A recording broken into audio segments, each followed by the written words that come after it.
Welcome, everybody.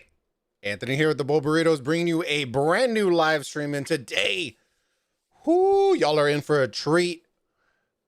Y'all already know it is for the Bulbattalion series, but we are bringing on well, he's a phenomenal content creator, but also a tremendous human being. I'm so excited to have GEKKO Gaming joining us, gracing us with his presence for the Bulbattalion episode 4. Today we're going to be picking his brain, talking about Osiris League. We're going to pick some winners, losers. It is knockout round, baby. So I hope y'all are as excited as I am. For those of y'all who submitted your wins and wanted to play along, we're gonna see how good everybody is. So don't go and change your stuff. All right, I'm gonna screenshot it, but we have a lot to talk about today. I don't want to waste too much time.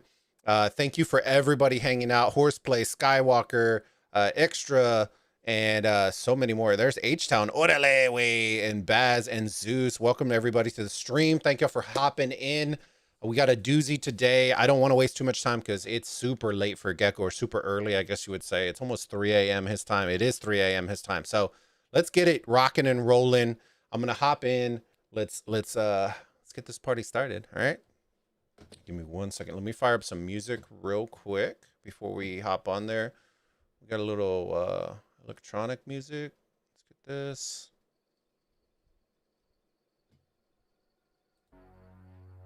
There you go.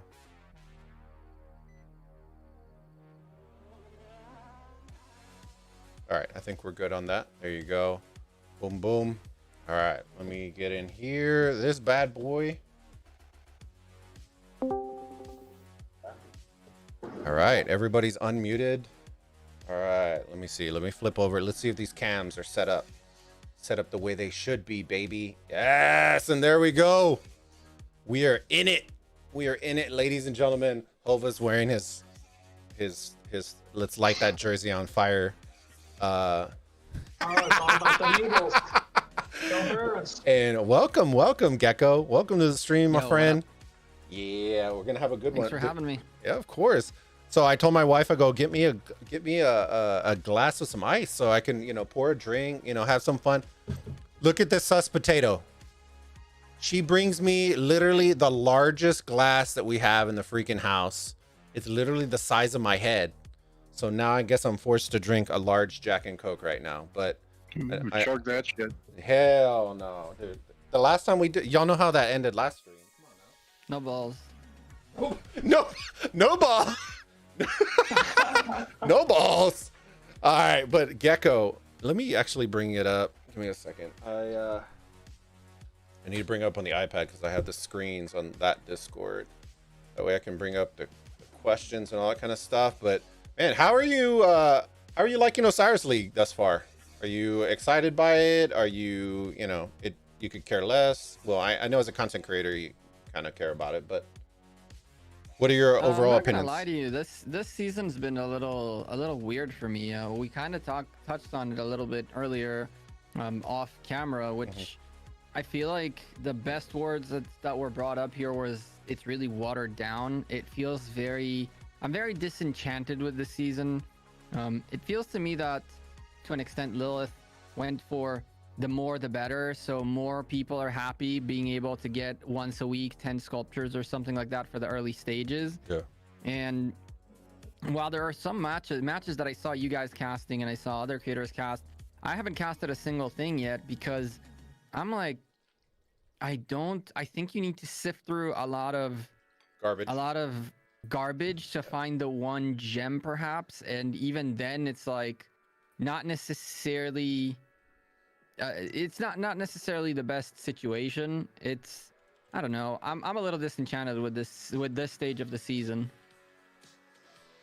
Man, I think we totally agree with you on that one. I think you hit it spot on the head. For the most part, most of our opinions were basically that. It's like, we get it, but there's so many like I have never seen so many matches that have 0 points scored, or people just not give a shit and not show up. I've never seen it in the season before. Yeah, ever. And that's the one thing. It's like, it's sad to see, but at the same time, it's like, I don't want to make excuses for it, because there's no excuse for not showing up. But the way that they have it set up where you have a 5 billion power alliance matched up against a 600 mil, and it's just like, at that point, you're not even setting people up for at least success. But, that's not what bugs me. I mentioned to these guys earlier, we had in Kingdom 2's group one team that was 11 registered members, and when our match with them came up, 6 showed up.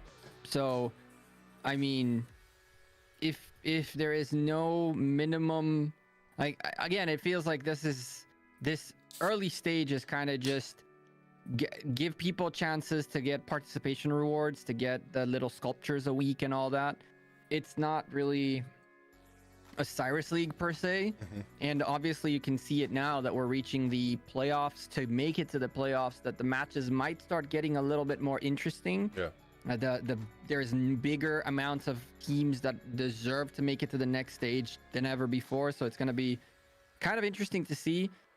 But I think Lilith still haven't realized that the only way they make a Cyrus League anywhere near fun is if they do what they did with the Cyrus Invitational, which is everybody is equal.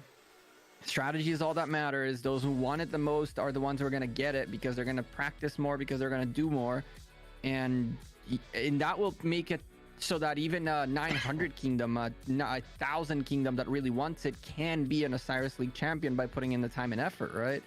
It just feels weird. I don't know. I'm truly, and I think you know this, and cut me off if I speak too much. But no. That's why we got you, brother. That's why we got you here. I already know what these two beautiful people already think. I want to hear what you think. For the Osiris casts, like, when Rise of Kingdoms first started doing official casts, that was my baby. I was the one who reached out to Lilith. I was like, give me a small budget. I'm going to make it kind of like a studio type of thing, like we did in the first season. It was obviously way more than I could have handled on my own, and it was really crazy what we did, and it clearly came down from that later in stages. But I'm all about Osiris League. I think it's what can make Rise of Kingdoms super popular in an esports scenario too, but I don't think they care. Yeah, I mean, we could have very easily brought a team from Kingdom 29 into the Osiris League this season and probably beaten a fair number of teams out there. Not your powerhouses like OV or League or Squad or whatever, but I just have too much respect for the league to go in there and not be able to compete. Much respect for those top tier teams to bring a squad of 20 people in there, knowing that we're not going to, get to the top 32 or get to the top 16. If we go in there, I want to be able to compete at the highest level with any team out there. See, and I personally think, honestly, it kind of makes me sad that y'all, when he told me that they didn't register, I was genuinely, because if y'all would have landed in one of these, and it's not a jab at any team, but there are some literal dog shit pools. Y'all literally, regardless of y'all being undermanned, y'all still would have put up probably one of the better fights against the top 32, even being undermanned and underpowered. Like, I think that's what makes this a little bit more. I was expecting like amazing matches off the rip. Like I told these guys, Gecko, off the rip, that I wish they've literally teed it up right when they started the gold and the silver, those separating them. They literally set it up. They had it perfectly set for it to be 2 gold, 2 silver. Now, granted, I understand the commander disadvantage, and this is not addressing that at all. I'm just talking about getting the best teams and the best slots.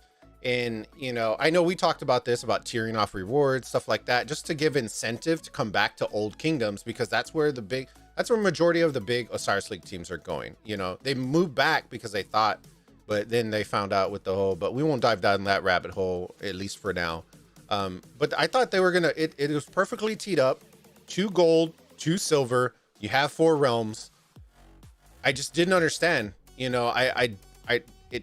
it blew my mind that I get they're trying to make it fairer on the commander's part, but in the same thinking that we barely even had enough good teams for 2 realms, and then you're going to double the amount of teams that are going to be playing, but not changing the way that registration works, or, you know, you're basically crucifying teams or punishing them for being in an older kingdom by still matching them against horse realm type kingdoms. If you would have done it by registration power or something like that, then you would have had teams from, I don't know, say a farm alliance, say the one that ROC, a smaller alliance could have been put into Bastet or in Sobek and been competitive. You know, they're not going against a 4.7 billion power alliance.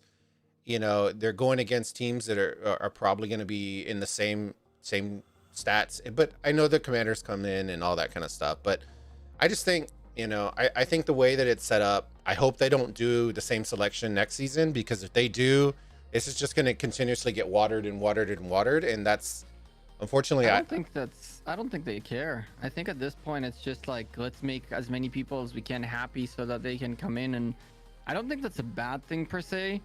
I just think that they need to realize that Osiris League needs to remain Osiris League, and they need to make it so that there is potentially like a qualifying system into Osiris League. So it's not like there's downtime, but once Osiris League ends, qualifiers for the next one begins, and that requires your team to participate in X amount of arcs every single week, with X amount of attendance, with X amount of points being generated. Like, if they actually created a system where Osiris League was league and not preliminaries / anyone can register / cesspool of dog doo-doo with a little bit of gems in between, that would save this, right? Yep. But they need to realize that league is league, and it can't be preliminaries and all that stuff. Now let me ask you this, and this goes out because I don't think I've asked this question to all of y'all yet.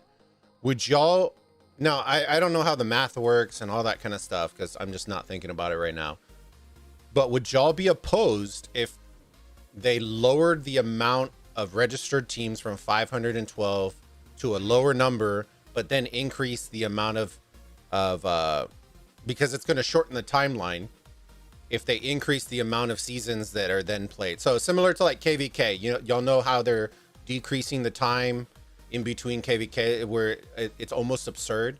What if they did the same concept, because they're decreasing the amount of time Osiris League takes overall by decreasing the amount of, like, I guess that kind of defeats the purpose of opening up for realms, but you're getting better quality matches faster and more often. So we'll start with Gecko on that. Do you think that would work, not work? Do you think it's a dog shit idea? What do you think? I don't know. I think that they need to, the question that needs to be posed is, what is Osiris League, right? Like, what are we trying to get out of it? Are we trying to get the best matches available? Are we trying to get the most participants possible? What are we trying to do, right? And what they clearly are doing is they have seeds, right? So that they maintain that the top 32 make it to the later stages, and then there's underdogs that might take out a top 32 or 2 along the way, but they're essentially catering it in a way that they know who the majority of the playoffs is going to be. I think that if they reduce the time, nothing is going to change. I think that it can deter people from either Osiris League or from KVK in general, which already is happening. Again, I just think that in the downtime, they need to figure out this pool of players and close it down from 512 freaking alliances down to 128, where 128 must qualify in the month and a half break by just playing regular arcs and consistently performing, right? Just like any other sport, essentially. Like, it makes no sense that I get to register for Osiris League a week before league starts, and you know, if I pissed off one of the leaders in the alliance or in the team, I get booted out of the team the week of Osiris League. Like, that shouldn't be a thing, right? Like, I should be a registered player that's played with this team for a long time, and these are the players that can play within the season, type of thing. So sure. I think they need to figure out a preliminary system. All right. Hova, what do you think, brother? I know. All right. So for everyone who Hova's out here battling 75. So we're gonna forgive him for his tennis attire and his concentration and all that, because he's doing work out here. So hopefully we'll catch some of that in a little bit. But what do you think? I am doing two things at the same time. I'm fighting gloriously against his school. That's fun. But however, the question at hand is definitely regarding what I want to say is kind of the silver gold league. Like Gecko said, like they set it up perfectly so we could have like a, I don't want to say like a big boy and like a smaller Osiris league, but they set it up perfectly where we could have something like that, where we could have less amount of quote unquote teams that are above, 2.2 million power total. And you go into this realm, and then teams between 1.2 to 2.2 go into this realm, and they fix commanders per realm. So, and also, as soon as you register your team, you should keep those troops throughout the entirety of a league. I don't think that you should be able to, I don't think you should get punished. Yeah, I don't think you should get punished for fighting in KVK. And right now, Osiris League punishes you or you get punished if you kill your troops and you don't have like an obscene amount. Like you can't perform as well as what you'd have if I'd have 110 million troops, as I would if I had 85 million troops or power worth of troops. Okay. And then the other thing, yeah. So basically what I don't really love the invitational rules in terms of just everyone gets a set amount of troops, because troops are made with either speed ups that you farm or money you invest in the game. It's a certain edge that you're trying to get over other people, and they pay to win game.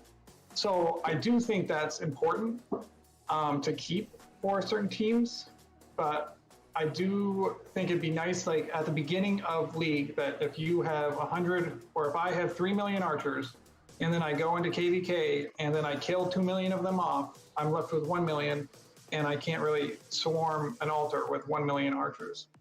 So that's probably the one thing that I'd love to see changed. Okay. Lambo? I really like that idea with the troops. That once you register, your troop counts are locked in for the season. That's an excellent idea in my opinion, because I mean, like Hova said, you're gonna go balls to the wall then when you're in KVK. You're not gonna be afraid to lose troops because you won't have troops for Osiris League. No. The invitational deal, the number of troops that we got in invitational, the only troops I healed in invitational were T1s, and that was just so we could get the skill points, and they did away with that anyway. So that's not really a huge deal. Makes perfect sense though. If I'm spending speed ups, if I'm spending resources to make the troops, they should be available to me. Like you guys were saying, Gold League, Silver League, Major League Baseball, you got your Major League, then you got your Minor League. Do it similar to that. There is absolutely no reason that teams that register and don't show up to play and get 0 for their score should be getting rewards. Take those rewards away if the team gets absolutely no points. That's just ridiculous to me. It's like giving out participation rewards. Hey, congratulations, you signed up, you clicked the button, here's some free stuff for you. It's absolutely ridiculous. Yeah, I mean, sometimes, Lambo, we had to message the other team just to make sure that they were going to show up and develop a strategy where both teams can get 10K points. I mean, what type of Damn. is that? Dude, I had people messaging me in the middle. I had John Wick message me in the middle of the match, in the middle of his match, saying, "Oh, I'm done playing. We put all our substitutes in." And he jumped on our stream, and I'm just like, dude, that shouldn't even be a thing. But I do agree with y'all on the troops. I do like the idea of locking it. It also, as a counterpoint, will also force people to train prior to, because I know that some people, I'm not saying all teams do it, but some teams like to fly under. Ridiculous. You want competitive matches from the start so that there's interest in it at the start of the league all the way through the finals. You know, some of these matches, OV's last match I was watching, for example, and I mean, they literally had every single structure and were camping the enemy entrance 15 minutes into the match, something like that, and we're hitting cities. And then all their subs came in, and I mean, nobody wants to watch that. You know, teams like League, teams like Squad, teams that are potentially going to face OV later on in the stages, they want to get good footage of their actual strategy. They don't want to see, you know, complete and utter domination, right? So make it competitive from the start, however you need to do it. If it's moving it from 512 down to, I'm no good at math, whatever half of 512 is, right? 256. There you go. Look at this guy. It's 3:27 a.m. and he's still doing math. We're gonna play the math game here in a little bit, Gecko. Oh no, but you're not drinking, so we won't do it this time. The math game is only if you smoke, but that's a different story altogether. Well, damn it, we will talk about this sometime. We will bring it up. All right. Okay, so we've touched on that point. We kind of touched on the other point that we were going to bring up with what's your opinion on the effects of KVK and Osiris League overlapping. If you have any additional points that you'd like to add, if not, then we can always move on to the next one. But do you have any other, do you have an additional opinion, Gecko, on what are your opinions on KVK and Osiris League are going to overlap? I was just going to rebuttal the idea of having your troops lock in and mean anything. The question is whether you want competitive, some sort of competitive fairness or not. If you're saying this is a pay-to-win game, therefore there can't be competitive fairness because I spend more than you, therefore it can't be fair, then that's the premise, right? And that makes one sense. And I'm not saying that's a bad thing, but if you're looking for competitive fairness, then you cannot have someone with more troops than another, regardless of spending or not. Now, the flip side of this is what happens. You're thinking right now, I locked in my troops and then I went to KVK. I suicided all my, like I did last KVK. I went down to nothing. And the problem isn't the Osiris League that you locked in your troops this time around. The problem is the next Osiris League that's coming up very soon. How do you build up quick enough? And even worse is if the overlap is not correct, then Osiris League can end while you are still fighting your KVK, and therefore you can't start rebuilding for the next Osiris League. So it's a really weird, it's a slippery slope. Yeah, it's a slippery slope, and there's no good answer, right? Like any way you take it, something is not gonna work. But again, if Lilith wants Osiris League to be Osiris League, they need to bring back the awe factor of it, right? Like we tuned into season 1 into season 2, like even the crap matches were not that crap compared to, like, I have never seen so many matches with 0 points. Like there has never been, like you said, there's never been these many. I believe there was one last season and people got like frowned upon it and called them dog doo-doo and whatever the heck not, and now I've seen 3 in 1 week and it's just ridiculous. Yeah, I can totally agree with you. I think it's kind of like, I don't know if you can necessarily make a blend of the two. And that's kind of the issue that unfortunately Lilith's going to have to choose, or, you know, whoever makes that decision ultimately, that are you going to piss off your spenders by literally leveling the field and making it invitational style where the best team will literally win because there is no excuse. There will literally be 0 excuse. Because you have all the commanders, you'll have set troops, you'll have literally a level playing field.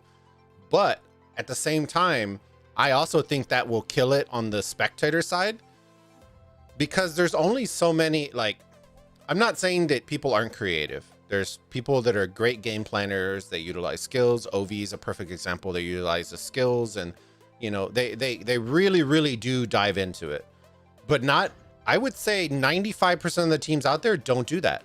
So if I go out, or Chisco goes out, or Gecko, or whoever goes out and says, these are the 5 marches that you should be using in the invitational, I promise you that probably 90% of the players out there are going to run with the same freaking 5 marches that they advise them to do. Because I already see it in KVK.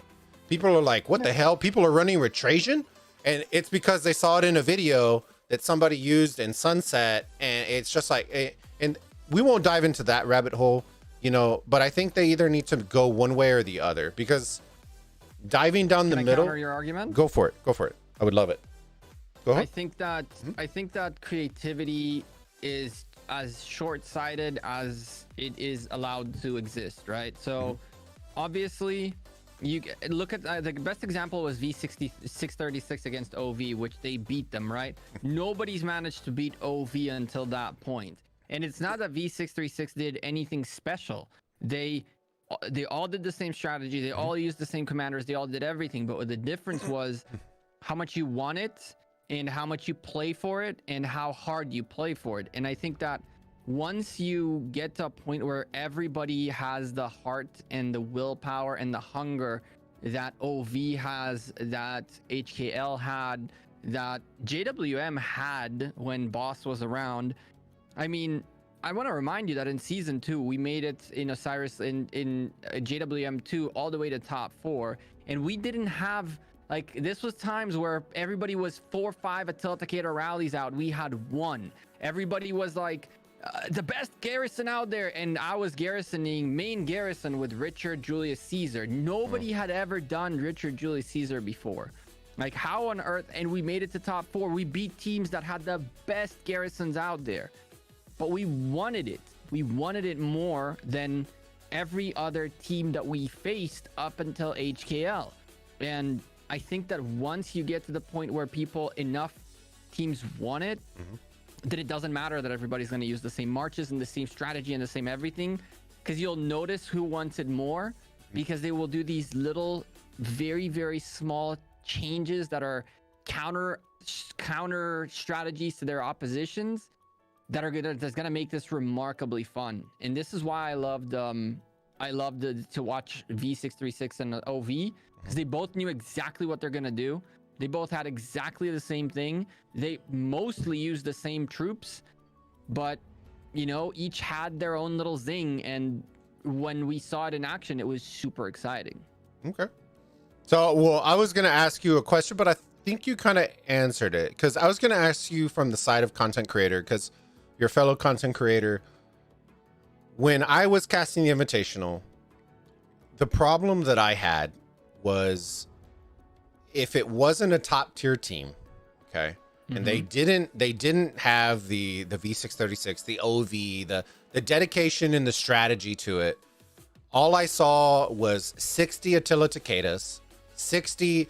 I literally saw the same, just pounding into walls over and over and over. It almost was like there was no strategy, even though I know they put in some effort into it. I get it, but as a content creator, I can see how casting 50 matches, if you cast every time slot, I think it's around 50 semi matches outside of the top 16. I can see how it becomes like, if your viewership is literally like, holy shit, I've seen this last week, last match, the match before that, the match before, and then I feel like, I don't want to say I feel like a fraud, because it's not a fraud, but I feel like I'm not entertaining people because they're seeing the same shit over and over and over and over again.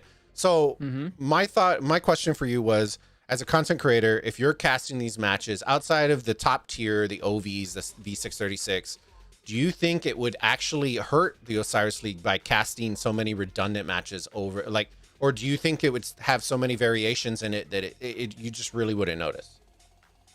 So it all depends on how you utilize the content and what do you bring in as added value, right?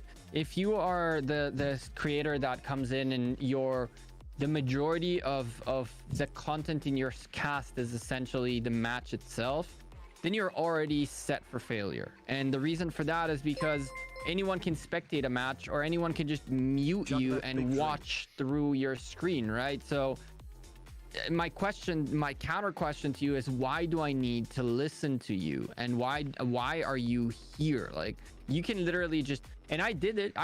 I was literally casting the final on the main Rise of Kingdoms channel, and on my channel I was muted spectating the final of the other realm, and I had some viewership, but it wasn't record-breaking viewership I saw every single week when I was talking, right?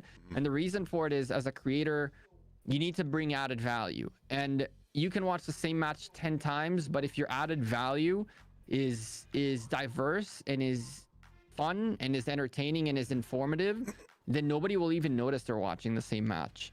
From drawing on the screen to being able to using different techniques to deciding that you're gonna, you know, focus on rallies one match, open field the other match, middle the other match, and you consistently like use your creativity to add value to the cast, then you can literally cast the same match 6 times and people will come rewatch it again and again, knowing that they've already watched it because you're adding different value to it.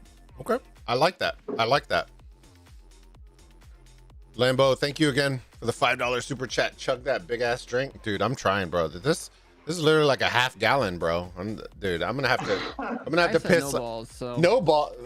All right. I didn't want to interrupt you because I didn't want you to think I was rude. All right, but I can't let you call my balls out in question. Okay. All right. Give me 1 second. So dude. You drink, and you can drink, and I can add one more thing into this. All right, go for it. That's what differentiates creators, right?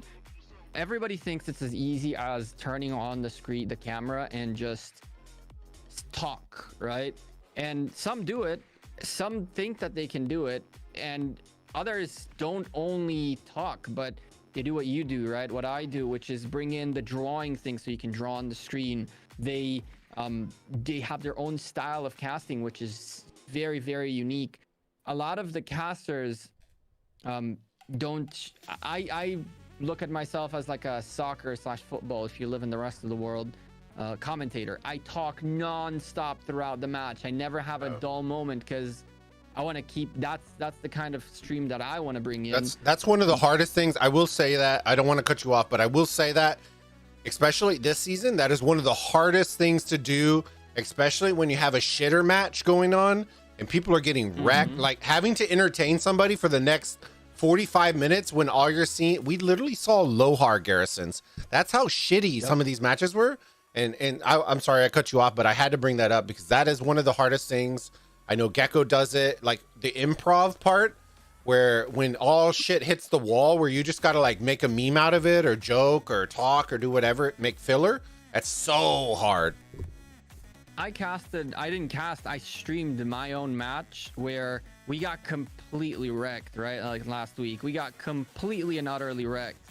And if you watch, it wasn't the most watched stream ever because again, Chisco was streaming and Dragothian was streaming and you were streaming and everybody was like watching these other matches while I was playing a match when we barely had 2 buildings. We got destroyed, right? In a team that like 4 people didn't show up on our team. The other side was completely overwhelming us. But if you watch my stream throughout time, I still keep trying to take the buildings. I still keep giving advice and information and continually keep the energy flowing until the last 20 minutes where I was like, okay, well, on top of the fact that there's no one's really too interested in what I'm saying based on the viewership that I see, the match has really dried out and I ran out of troops. I tried 20 minutes at the before the match ended. I was done. Like I had no troops. Like everything died. So it's as a content creator, your job is to not only entertain and inform, but to also keep people's attention. And I mean, there are people who literally sit there and talk to a camera all day long and manage to hold 40-50 people. Yeah, dude, that's hard. 40-50,000 people, right? So there is no reason for you to not be able to do it with anything in the background. It helps if you have big knockers. Well, that is true. Oh, y'all suck, bro.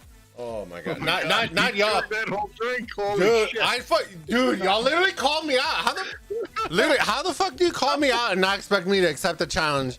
And then fucking H-Town. You didn't chug. You took sips. So dude, I think dude, I literally chug properly. Whatever. Fuck. That's like half a gallon. Hell no. Shit, I'd be pissing like a racehorse half this fucking stream. I think you're sleeping on the couch behind you tonight. GEKKO's next stream, he's getting a dono for calling Bulba. Yeah, look at that shit. Yeah. The next drink stream. Buy a bottle tomorrow. You better go buy one, motherfucker. Shit. All right, H-Town, I'll get you in a hot second, brother. I gotta. Whoo, shit. I had that like freezer burn in my chest right now. I saw you making faces while I was talking. I was like, I'm just gonna let you do your thing. I'm like, oh Lord. I'm like, this is how Gecko feels when he's like on his drink streams, and I'm out there like donoing, and then he's rolling all these fucking chests. The one stream he did like 15 shots and stopped recording the number after like 5, and I knew he was. Oh, okay. Literally, I shit you not. It was a stream. It was one stream, right? And he comes out. He's like, guys, you know, it was a fantastic stream. He's literally in his outro, and I don't know. What was it? I think it was like $40 or whatever it was. I donated $40. He rolls the keys. Okay. He pops, I think 2 or 3 of them. Right. And for those y'all who don't know, yeah, it was 2. And it's one of those when he pops like a full commander and the gold key, he does an insta shot, and he popped 2 of them. And as he was doing that, he started talking, and I was like, it was in chat. I was like, all right, guys, let's do this. Let's literally $5, $5, $5, $10, $20. And it literally became a 2-hour dono stream where it literally, he was about to end, and he got totally fucked. He got fucked up. It was so bad. He literally popped all of his gold keys. He had like 400 and popped all 400 with donos by the end of the. I got messed up. It was so bad. It was so bad. He literally messaged. I didn't even make it to the bed. He messages me drunk. He goes, but revenge will be sweet. It made no sense, but revenge will be sweet was the only thing I understood, and it was so funny. So that was so bad. Everybody remembers. Yeah, Yoda remembers. All right, let's move on to single thing from that stream. All right. I watched a little bit of the VOD. Just so you know, I'm going to tease it right now because we have our viewership right now. Sunday, we will be dual casting one of the streams. I don't know which one. I don't want to put Gecko on the spot right now. Either the 13, 15, or 19 UTC. Let me see. Probably not the 15 because I'm playing then. Okay. So then not 15. At 13, I believe it was JST versus wait, hold on. No. 13. Oh, 13 was 2. Let me see. That was a member vote. Yeah, I play with squad in this season. Oh my god. All right. You know what?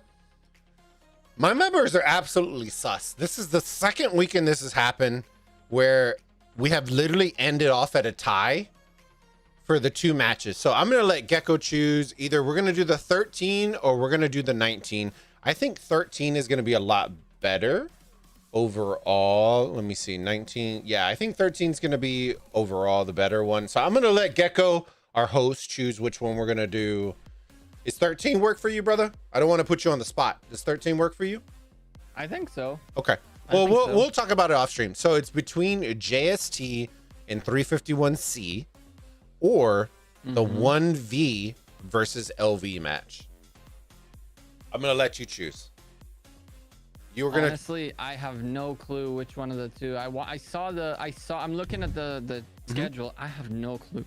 So the L would be the better one. The LV is the secondary, or is the second team for OV, and then 1V is the top 32 team that I believe Hova is super high. A lot of people are super high on 1V. JST, I think, are going to wreck 351C. I don't even think that's going to be close. So I think the match to do is going to be the 1V versus LV match. I think that is going to be a phenomenal match. Like, there's huge, from what I've heard, LV has beat OV in practice matches. So I have really high hopes for LV. But I have also heard that 1V is a very, very good team. So, you know what? I see Hova out here nodding with his Eagles jersey. So, you know what? Yeah, they're definitely like 2 top tier teams. So like that is a tremendous match to. So let's shoot for that one. Let's shoot for that one, Gecko. We'll talk about it off stream. I'm not gonna put you on the spot, but let's talk about that one. But we are gonna be the schedule. Yeah. So they're in Division 22. So we'll talk about that one off stream. That way I'm not putting you on the spot. I don't want to put anybody on the spot. But all right, let me get back to that. But I wanted to kind of leak that that we are going to be dual casting once again. I know it's probably one of the most get away from it. I get you. I'm not doing that. I'm not doing it. If it goes to 19, it goes to 19. Okay, we did say we were going to cast one this weekend, so whether it's 13 or 19, it'll be one of those 2 time slots. Okay, because now that I know he plays at 15, we'll choose. It's going to be one of either 13 or 19. But 19's already decided. That'll be the CB match.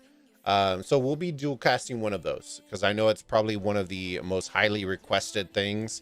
Literally, I can't tell you. I literally cannot get away from that. Hey, bro, when are you going to dual cast with Gecko again, bro? I literally get asked that every other day. It's like, okay, let's do it. Fuck it. Let's do it. All right, let me see. Let me get back to the questions because y'all got me all distracted and sus. All right. Dude, y'all suck. Y'all got me all drunk and shit. I'm seeing like 3 of everything now. Yeah, we can hear you. We can hear the tone change. Yeah. All right. That's not a bad thing. All right. Question for you, my friend Gecko. One thing you want to see added into the Osiris League. Anything that you want. One thing that you want added to the Osiris League. One thing that I would like to see added to Osiris League. I'd like them to allow you to choose where you teleport to. So it's not based on who comes into the match first, but rather you can literally set up your lineup of teleports into the match. Not every team knows that, there is a huge difference between being at the front row or the back row. I think that would be a really interesting thing to add, the ability to set up your initial ralliers at the front and stuff like that. Like, again, a lot of teams don't realize, right? Like, people just click to get in. And as far as I'm concerned, if you're a first TP that's not a rally leader, there's no reason on earth for you to be on the front row. You should be all the way at the back since you TP. And Lamb, you probably know this because I know that you guys teleported, in OV at the time, you guys teleported one by one. We used to do the same in JWM2. We first teleported the important people, and then the rest would just come in, and it really didn't matter. That's one thing. Another thing that would be really nice is not necessarily more markers, but I think in general, like, there has to be a way for teams to communicate that isn't necessarily outside of the game. I think that, as crazy as that sounds, if they manage to implement a way for you to draw on the actual map as an R4, a titled R4, that would be sick. Shots. That is a good thought, Gecko. All right, hold it. Take it away, brother. Well, I mean, because you're exactly right. Like, Rise of Kingdoms basically makes you download Discord to compete. So, like, you're using a whole nother app to communicate on the game. So, I mean, if you think about, like, if you're able to draw like a certain pattern that you want a certain player to go on, and then send it to them like a snippet and be like, this is what you should do for, your first 2 or 3 marches, then I think that would be really, really cool and really unique. But I think more of my answers to that question, Bulb, would be what I would take away from Osiris League rather than actually add. Like, I would take away gear. First thing I would hit is see you later gear. Oh, for sure. Sorry, I'm not shaking my head at you. I'm shaking because this Jack Daniels is super fucking hard right now.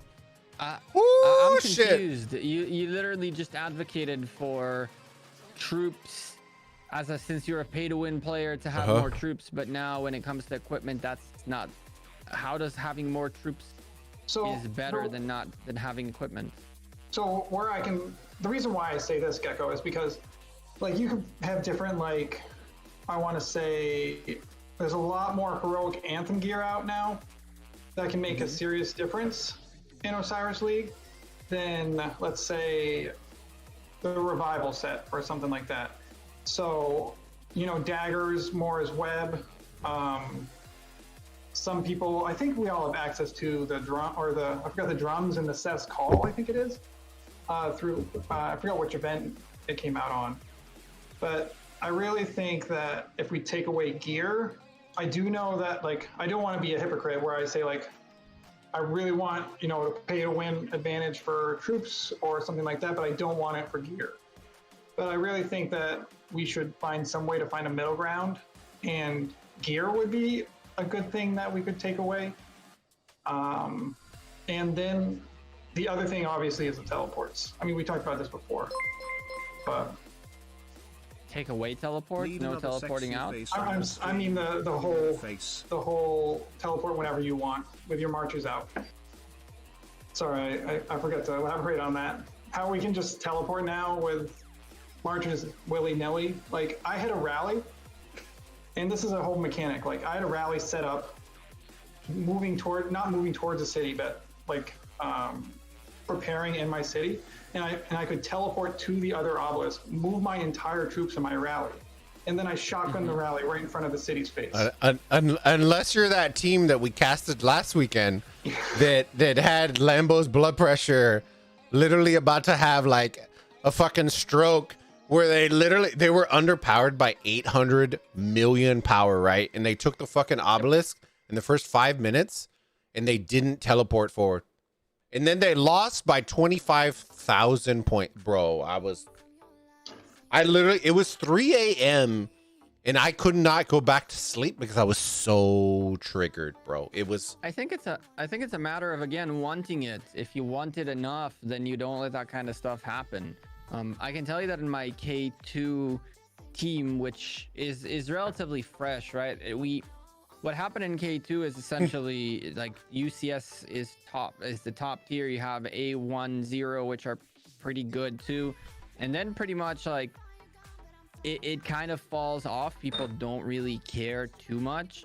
It took a little while until the ROC team even managed to find 30 people that just want to show up for arcs at this point, and it slowly and steadily started working out. But it's like you can see when someone doesn't want it enough that they forget to teleport, or they teleport when they're not supposed to, or they don't even care, right? Like they don't even pop a freaking army expansion, which to me is completely ridiculous.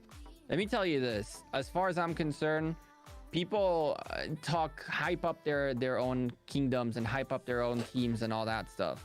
But if you register, oh, someone spilled. If you register a team into Osiris League, and A, you don't show up, or B, you show up with no army expansions and no buffs, you're disrespecting your own kingdom. Agreed. And so you can talk the talk about how great your kingdom is, but when you show up with 210,000 or 260,000 troops into Osiris League, yeah, then you don't deserve to be there. And you can say, oh, but it's expensive. Don't come at me with that bullshit. You can. I like that. I have 20 plus 50% expansions, and I buy them all at the courier station, 70% off, 1.5k gems a pop. If you're gonna go all the way to the end, you need 9 or 10 of them tops. Yep. That's 15,000 gems, which you can gather in a week worth of actually gathering. Yep. Like, don't come at me with that bullshit. And someone's like shows up and goes, oh, I'm broke on gems. Bro, you're broke on gems. Then you don't care. Farm gems. Go gather gems for 2 days and you have 1,500 gems. And exactly. Pop a freaking 50%. Exactly. Like, a little bit of care. I think that's one of the big things. Like for me, like I tell a lot of people, like I think the unfortunate part about Osiris League right now. And officially, before I fucking go on my rant, I have caught up on my shots. The next shot will be at the next stream because y'all are gonna get me fucking fucked up, and I'm not gonna be able to finish this shit. All right. So the thing that I will say about Osiris League is I think the way that they have it formatted, it's making it, I don't want to say a joke. It's getting to the point where it's almost a joke. Like, the rewards, people just don't invest in it because the rewards aren't good enough, or, you know, it's just an hour. I can't tell you how many fucking times I've heard it's an hour every week. It's not worth me investing in. I literally have. You go 8 hours once every 6 months in KVK. What's wrong with you? Yeah, and like of pride. Yeah, and I'm not like like I get it. Like I get it. KVK is important. I get that. But this is literally It's not though. it's literally the second biggest event in Rise of Kingdoms, and people take it as if they're sending out their marches to gather. And I don't want it to be like that, because it's like, guys, this is literally the second biggest event in Rise of Kingdoms. It's potentially the only thing, literally the only, outside of future updates, stuff like that, it's potentially the only thing currently right now that could make this game big enough to become an esport. Which, if Lilith actually cared about that, I don't know that. I don't know any of that. I'm not going to ask GEKKO about that. If they were potentially considering that, like, I'm not sponsored anymore. you got to make sure, like, that's my deal. Like, mobile games have a shelf life, okay? Everybody knows that. They understand that. They typically they flame off after 4 or 5 years. You know, they flame off, or they become so unobtainable that people just leave the game. Okay. This is Can one you of ask those. How the heck is My KVK turn? not important? Go ahead. Go Lambo. Go for it. Shoot, brother. I mean, you know, as far as Osiris goes, the one thing that I would strongly change is practice. There is absolutely no reason that teams cannot practice on the weekends that are opposite of regular ARC matches. So you do regular ARC matches every 2 weeks. Why can't they open up servers that dead weekend to allow teams to practice? I mean, in order for OV to get together and practice with people in West Coast United States, East Coast United States, Great Britain, you know, Asia, Dude, people were literally taking days off of work to do this. why are you limited? Why are you limited? That's what I want to know. If I want to practice against one AVG or against LV or against, like, I getting there. Oh, go for. All right, Lambo. I'll let you slide, brother. Go for it. Go for it, brother. I mean, you should be able to schedule practice matches against other alliances in other kingdoms. You know, if OV and LV are, and you know, obviously I was on OV, so this is what I know best. So if OV and LV are continuously practicing each other, yes, they're going to get better, but at the same time, they're not going to see what other teams are doing. It's you know, NFL, you have practice matches, you have scrimmages, you have preseason games against other teams. We should be able to do the same here. Well, I mean, Lambo, if you think about it, like off-season arc is essentially just preseason in football. Yeah, but I mean, you watch Redline stream. I mean, half of the squad team that plays in league, Mad Phantom, for example, doesn't play during the regular season, right? Yep. But it's also because of many factors, including timing. I mean, I come back from work on Sundays for Osiris League. For me, now matches in the summer, matches are at 6 p.m. so I still can technically finish my day at work and come back and play, right? But wintertime, I come home early, or I don't go to work on Sundays to play Arc, to cast Arcs and stuff like that. During the regular weeks, we don't necessarily use in squad or in JWM main team all the time, because you want to test new players, you want to give people opportunities, and so I understand what you're saying. Groggy is saying, don't they run Arc of Osiris every weekend because of all the kingdoms, so the servers are being used every weekend? There's no such thing. Like, honestly, it shouldn't be this difficult for them to allow to create a situation in which every single day there is a possibility of 10 Arc of Osiris matches, practice matches to be scheduled, and essentially it's sort of a reserve ahead of time your time slots kind of thing, just like in every other field of sports in the world. You want to play a match, you got to close the field for yourself, and every team that wants to do it gets it done and schedules, you know, a server time. But I'll tell you again, the big issue here is always the fact that people are going to need to want it more. And for people to want it more, it needs to be the shiny, like, after season 2, right, when they changed HKL to on the statue, that statue means Jack Diddley squad now. Who gets to be in there? The invitational winners? So is it the Osiris League champions or is it the invitational winners? Like, they even devalued that damn building on the map. Look at how different you feel about it now compared to how you felt about it after season 1, after season 2, when HKL took it away from OV. Everybody was like, damn. And OV was poised to get it back. And they did get it back. But truthfully, it didn't feel as big of an achievement as that first season, because it was like new, shining, refreshing. And by the time OV got there, it was so watered down and OV was so far ahead of the competition that it was like, yeah, OV are just going to run everybody over again. What's new? Because they want it, right? Yeah, I mean, we can agree to disagree on practice. You know, as far as I think your practice is completely dead on. I think you're 100% right. There should be practice availability. as far as TP spots go, I want to see it go back to the old way, right? I do not agree with being able to TP with troops on the field. We talked about this, I think, in our first stream. It dumbs down the game. Yep. You know, the same thing with oh shit, lost my train of thought. It dumbs down the game. It adds an extra element of strategy to the game when you know you have to have all your troops in a building or back home before you can teleport. You know, and I think the same thing with positioning when you enter a match.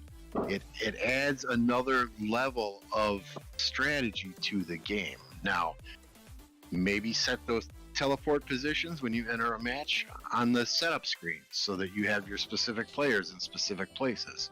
Okay, I'm okay with that. That's being strategic. It would do the same. I don't drink groggy, but thanks.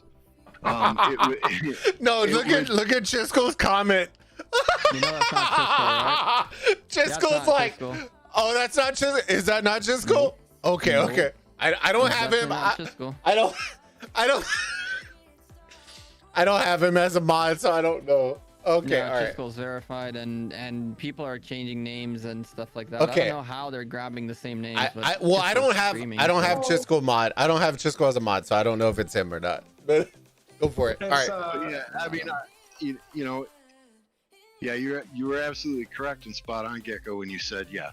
I mean, John Wick will sit there and say, okay, Slouty enter the match, John enter the match, Lambo enter the match, you know, specifically so we could have those spots. It adds that extra level of strategy to the game that separates the top tier teams from the lower tier teams. Mm-hmm. I think Lilith completely screwed the pooch with gear when they split up these 4 realms. I mean, there are people in the later realms that have that heroic anthem gear that should have been banned from those realms. You know, they're not even in heroic anthem yet, but some players migrated back with the Horn of Fury, with the Ring of Doom, with the dagger. Yep. You know, they had an opportunity right there to help level the playing field a bit for those realms by saying, okay, you can't use heroic anthem gear in these matches, but they didn't do it. They completely dropped the ball there. The one thing Lilith have never been good at is thinking things through. It's like, I agree. What are all the possible scenarios of what we're about to change, and why are we changing it? And that's exactly it, right? Like, okay, we're gonna make it choose them commanders so that there is no more disparity of commanders anymore. But by the way, we're adding all this equipment and making sure that the newer kingdoms are in a different realm. So now let's just go back with the commanders and the freaking equipment. The equipment have no date on them. Dude, you can go into KVK season 1 with full legendary, full teched out of your mind, and just nobody's gonna stand a chance against you. Mm-hmm. It's just dumb. And, you know, I want to go back into a point really quickly, if you don't mind, Bulba, which is, and this is something that a lot of people might not know, right? But back when JWM was at its prime, and I was obviously there before Boss quit and all that, the decision by JWM was that they rather focus, just like kind of OV did, on Osiris League over on KVK. Now, in Western culture, it's very common that pride and ego are the ones that drive the machine more than anything else. We're gonna be the strongest, and we're gonna beat everybody, and we're gonna smash everything, and KVK is super important for my ego. But at the end of the day, 90% of KVKs up until Heroic Anthem and Strife of 8 were literally 4 to 8 hours of insane lag, stupid amounts of pointless fights, people losing their nuts by disconnecting accidentally because of lag and filling their hospitals, and game over. And that was it. And then you waited for 4 months for the free 4 hours worth of fighting, right? And JWM recognized that and said, listen, we can have 1 hour every single week of fun time in Osiris League instead of waiting 3 months for a 4-hour fight and that's it. Now KVKs are different. Now you can see Strife of 8, like you can see what Chisco's doing now. You can see what we did last KVK in 401. That's now a bit different. But a long time ago, it was just pointless. It was just completely pointless to do KVKs. Agreed. It was just that. And now Teddy says that's why JWM focused on Osiris League, not to win it once and then make people quit the game. Teddy, how far have you ever gotten into winning an Osiris League? Like, you talk like it's that easy of an achievement. Top 32. Top 32, maybe. Like, I know. I know, because I love hard. I love me some Teddy. Well, no. It's ridiculously hard to Correction. win. Top 16 because they were in Eve. He was in Eve. So they other team except for OV managed to make it to 2 finals. And well, OV won 2 as well, right? So now even if you go back, nobody can say JWM didn't make it as far as better than most teams did. I don't think the only one that can say that has been better, maybe 2 of them, was OV and clearly, HKL and HKL for winning one. Now I'm always like, I'm not a JWM fanboy. I honestly, I'm the kind of guy who always roots for the underdogs. So y'all know me, when I cast stuff, I'm always for the underdogs. That's why with the E versus Smash Squad or whatever it is, I love me an underdog. I'm a betting guy. I love betting on the underdogs. Okay. I agree. But there has to be. Then you're a loser, Teddy. There has to be a certain respect for a team when you make consistently. And I'm not saying that they're the best team ever. I'm not saying that, because they would have won if they were the best team. Okay. But there's something to say about them being a very good team when they consistently make top 8, top 4 every single season. And I think that's something to be said. Like, I'm not a JWM fanboy. You know, I like certain players in there, but I don't like the whole team. Yeah, I don't know the whole team. I don't know anything about that, about the situation, anything about that. So we're not going to dive into that. But I will say, overall, as a team, if you consistently make number 2, number 4, number 6, if you're consistently at the top, you were a top tier team. I don't give a shit if you don't win a single thing. If you're consistently at the top, you are a top tier team. Period. End of story. The results prove themselves. I don't care if you've won. If you win one and then you take a dumpster fire for the next 4 seasons, you're not a top tier team, in my opinion. You know, that the proof is in the pudding when you're a consistently good season over season. That is, to me, what makes a very good. That's why, like, as much as I talk shit about Lambeau and the Packers and all that kind of stuff, I can't say my Cowboys are better than the Packers, because guess what? Every time they make the playoffs, they take a dump in the postseason. They get shit on, and then I'm just here looking at Hova's fucking jersey as they hoist the fucking trophy, and I'm just pissed off. I'm just fucking pissed off. I can't say that they're best fucking team, but what I can say is that they're consistently mediocre at best. Okay, and I'm a realist at that. But with JWM consistently making top 8, top 4. They are one of the top teams. You can't beat that. Every single season they consistently make the top. That's all I'm saying about that. I'm not saying I love JWM. I don't. But to come out and say that they suck ass or that they're constantly number 2. Sure, they're constantly number 2, but guess what? At the end of the day, when people are on their couches watching the Osiris League, they're watching JWM play for the championship while they lost in top 32, top 16, whatever place they lost in. They're consistently watching a team that they disregard as a shitty team play for the championship. And that's all I can say about that. I'm not going to dive into it. We won't make this into a big point because I know at the end of the day, it's a contentious point that will then become toxic. So I'm not going to say that, but I wanted to make sure I voiced my opinion.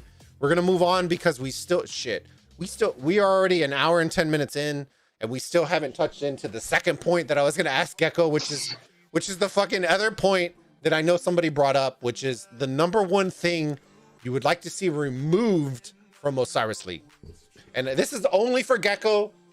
We will talk about this if we have other people. Did mention, right? Lam Okay. and both Lam and Hova mentioned a couple of things they'd like to see removed. At the beginning, I thought about the teleport thing as like a nice thing because honestly, if I miss the damn rally that marches that quick one rally early on, my Zenobia will never make it to the freaking building it needs to make it before TP time.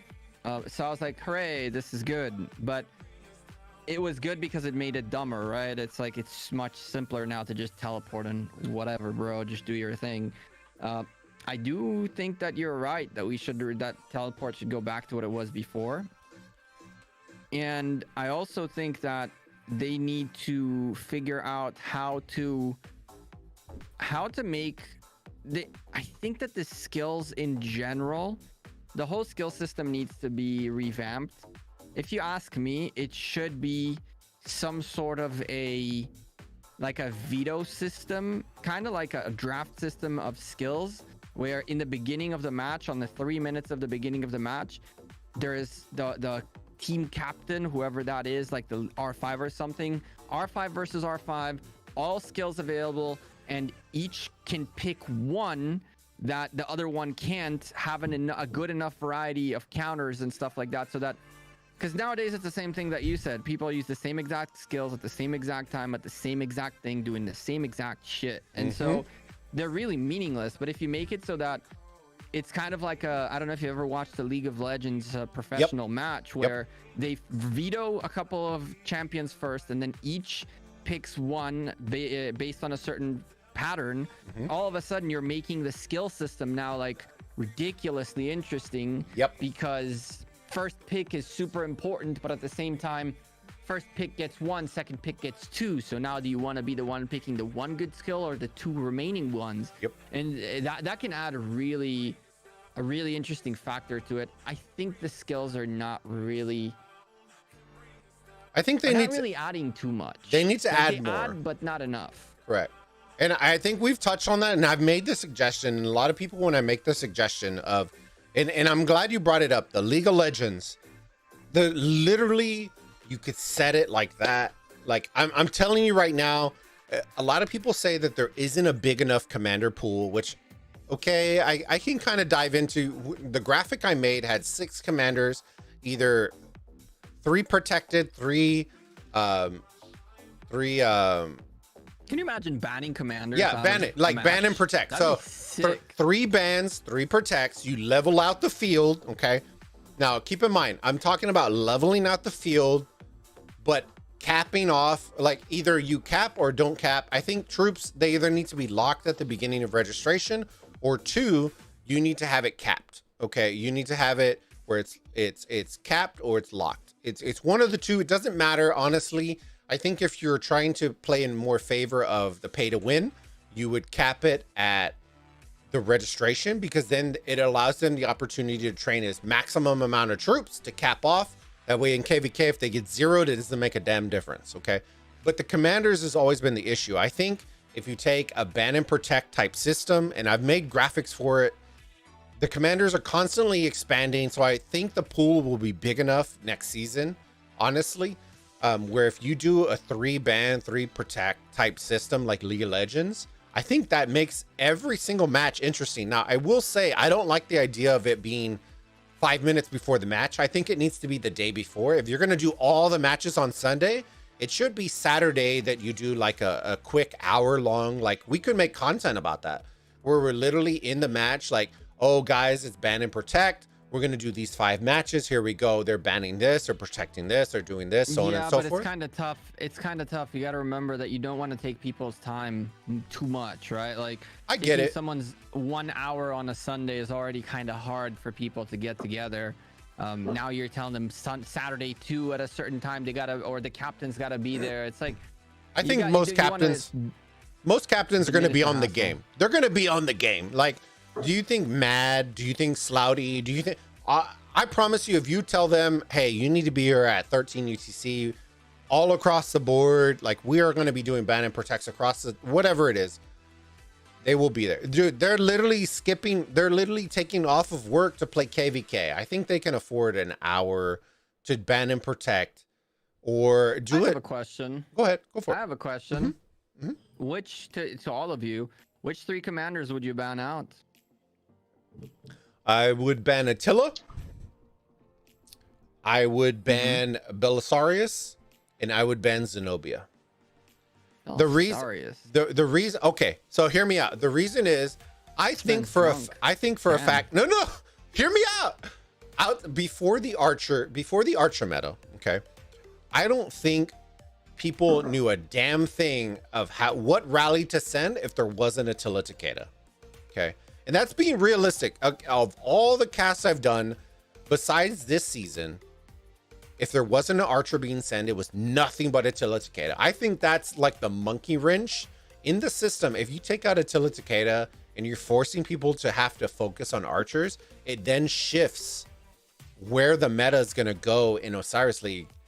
Or if you want to, then ban a no, you said Belisarius. Too late. Okay, no, I'm not taking that one. Okay, I'm not taking that one away. Okay, so Belisarius, no, I'm gonna stick with mine. I'm sticking with mine. How do you expect people to come into this channel taking your Osiris League seriously when you said you would ban Belisarius? Okay. I mean, you want me to tell you why? 10 to ban, and I still don't say Belisarius at the top. You want me? Like, are you out of your mind? You want me to tell you why? Okay. So the reason,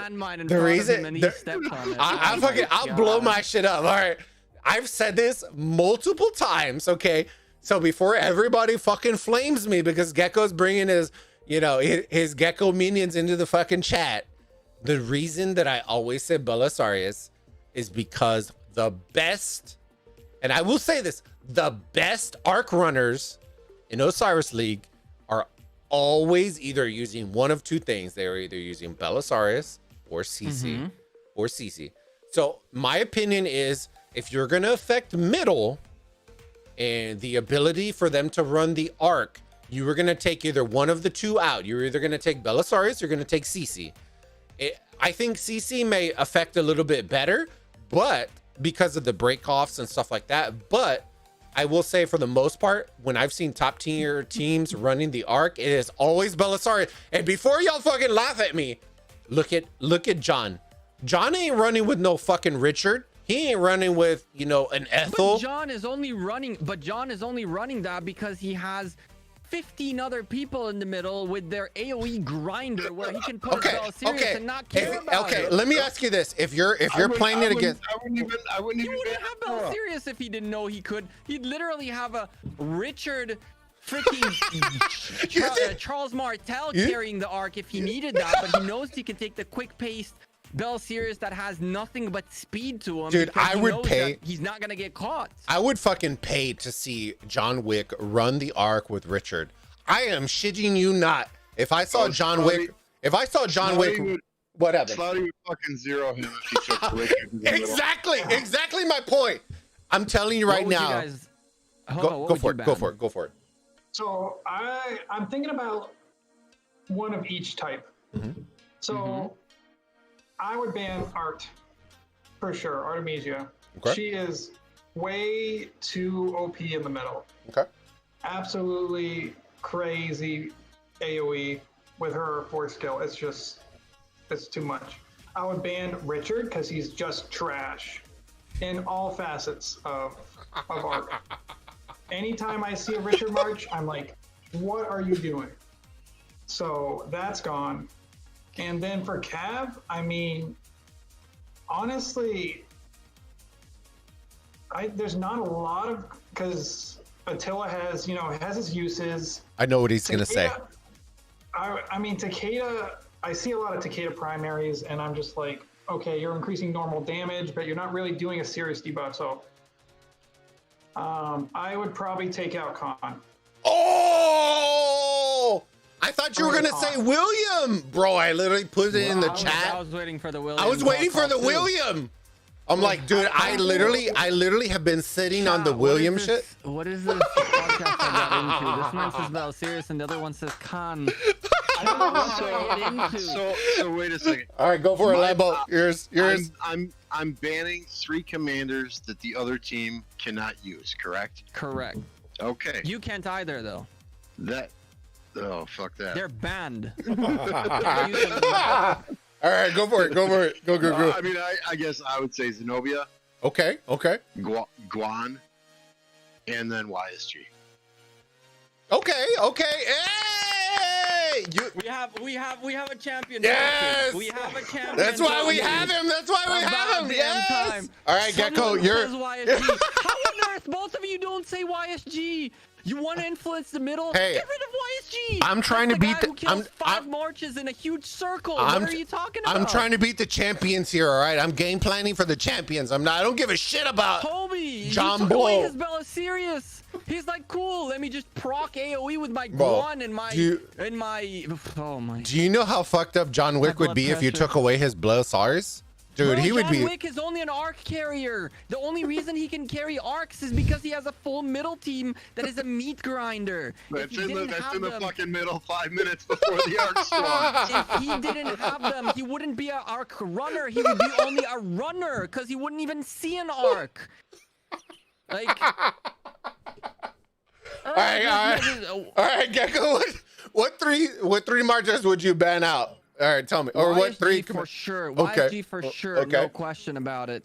I'd get rid of William as well because he's a crazy middle one, and he's also extremely good on the lanes if you know what you're doing with them. Okay. But you got to be in certain scenarios.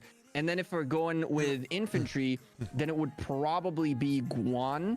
However, there is a world in which Guan would be okay, but either Leo or Herald out. And that is solely based on the way that we're going to see the meta evolve. Because everybody said Zenobia because Zenobia is pretty much unstoppable in a garrison. But Zenobia is easily destroyable in the garrison. The way you destroy Zenobia in a garrison is rally with a swarm. There is absolutely... Zenobia hates swarms. You can ask MF. MF, I believe he's... Trust me. He swarms the life out of flags with Zenobias and destroys them, right? Do Bunny, when people were... and I'm not going on a tangent. I'm going to bring you back. But when people were like, Zenobia is unbeatable in Strife. And I'm like, I'm watching Bunny out here on all these streams just taking an absolute dump on Zenobia. And it has nothing to do with triple, quadruple rally. It has nothing to do with that shit. Like, I have nothing against 75, 77, whatever. It doesn't matter. But to say that it is unbeatable and then to watch a team consistently beat Zenobia with one rally and a swarm is unreal. Go ahead, Joker. Swarm that shit. Exactly. Swarm it. Go for it, Gecko. And you know, the whole thing about Attila Takeda rallies, right? I'm a garrison captain, and for me, garrison means not just, oh, you stick your troop in there with the 2 commanders, and it's the captain, and that's it. Woo. A garrison captain, in my opinion, is the guy who always keeps an eye on the building, is always defending it, has his marches primarily defending the building, calling out for reinforcements, calling out for the situation. He is the person who is the captain of that building. He owns the building, and that building's full security is based on him. We need more people in. You don't have enough troops. You have wrong troops in the building. It's the captain's responsibility to be in charge of. I wreck any Attila Takeda that comes my way, and I don't need a garrison. I have freaking Minamoto Ethelfled, which debuffed the crap out of it. I bring Edward with Tamaris, which debuffed the crap and do a ton of damage. And then I bring an extra Richard Charles Martel type of thing to tank up the swarm. And those 3 marches alone, add another fourth march that is even a bigger DPS plus 1 million on the building, you're done. Your Atela Takeda will do nothing. It will do nothing. Bringing Alex on the field with Richard, by the way, instead of Charles Martel, and then there's no chance. As soon as you have that Attila Takeda rally to a point where you know the garrison's going to beat it, you back those other marches off, and then Attila Takeda is going to it's gonna keep hitting that structure for 5-10 minutes. And how many marches is that team is then losing on the field in other places? Yep. And so Attila Takeda, like, I know that what you said earlier, Bulba, was like 60 Attila Takedas. I love seeing Attila Takedas, because when I see an Attila Takeda, it tells me that the other team is just defaulting, and that's it. If you want to default, then default. That's fine. I know how to counter the default, so come at me. And I've had Attila Takedas sit there and I've literally asked people to dip out of the building, so we drop the defense on the building so that Attila Takeda stays there for longer, because I know we're gonna beat it even if we take half of our defense out. I've gotten an Attila Takeda to sit on a building for 3 minutes. 3 minutes. 5% of the whole match, one rally fought against my building because of proper management of the troops in it and the debuffs on Attila and no open field reinforcement. So, like, easy. And that's what I feel bad about, like, as a content creator, and this is the one thing that a lot of people don't understand. They always constantly ask me, hey bro, you need to make commander vids, you need to make commander vids, and I hear it non-stop. But as a content creator, I know Gecko and I talk a lot about it. If you don't know shit about commanders, guys, don't even fucking make the goddamn content. Okay, I don't fucking rely on Mad Phantom to go make me content or Drago to go make me content. Like, damn. Gecko does it. Gecko does his testing. Redline does his testing. Fleisch does his testing. The people that are doing the work are the ones that you should be watching. You know, Hova. Go ahead. If he's saying to ban Belisarius, you don't want him making commander vids. Exactly. You know what? Fucking Lambo. All right, I'm gonna ban you from the channel, but give me 1 second. I cannot believe you said Belisarius. If you don't delete this VOD, we are gonna clip it and it'll forever remain like a probably clip that shit. Bulbaritos' That is literally drunkest answer ever. That is probably the best clip, the nicest clip you will ever clip. I literally have a fucking clip on my thing about my wife using bananas to whoop me in the ass on our Discord. What, bro? She's literally bringing me snacks because I'm drinking too much. All right, so and for the record, someone said shots fired at John Wick for what I said. Absolutely not. Like, no, the John? beauty of John is that he is part of a team, right? And that's the one thing that people need to start realizing very quickly is that, and we're gonna go back to your football stuff, because you guys were talking about football earlier. A quarterback is just as good if there's a wide receiver to receive the damn pass, right? Ooh, like, it's like without a defensive line to help him hold the line while he can prepare for a throw, right? Like, John Wick can be the wide receiver, but there's nobody throwing the ball to him, so there's no goddamn reason for him to run down the field, right? So you see, I know my football a little bit. Yeah, I like it. Look at this guy. He's in Israel, but he's fucking dropping the goddamn football analogies. I lived in the States for a few years, right? I went to college in the States. So who was your team? Who was your team? Nope. Who was your team? When you were in the States? I don't have a team. Okay, good answer. Good answer. I'd enjoy watching my friends fight each other, and some of them were Eagles, some of them were Ravens, some of them we got to see the Eagles win one and Ravens win one and burn couches outside on the freaking lawn, because I guess that's what they do in Baltimore. You burn couches when you win a Super Bowl. I'm like, that makes zero sense, but go wild. Seriously, why do you burn a couch in the front lawn because you won a Super Bowl? I don't get it. But anyway, yeah. Who would you say? You said we'd ban 3, right? You wanted to save 3?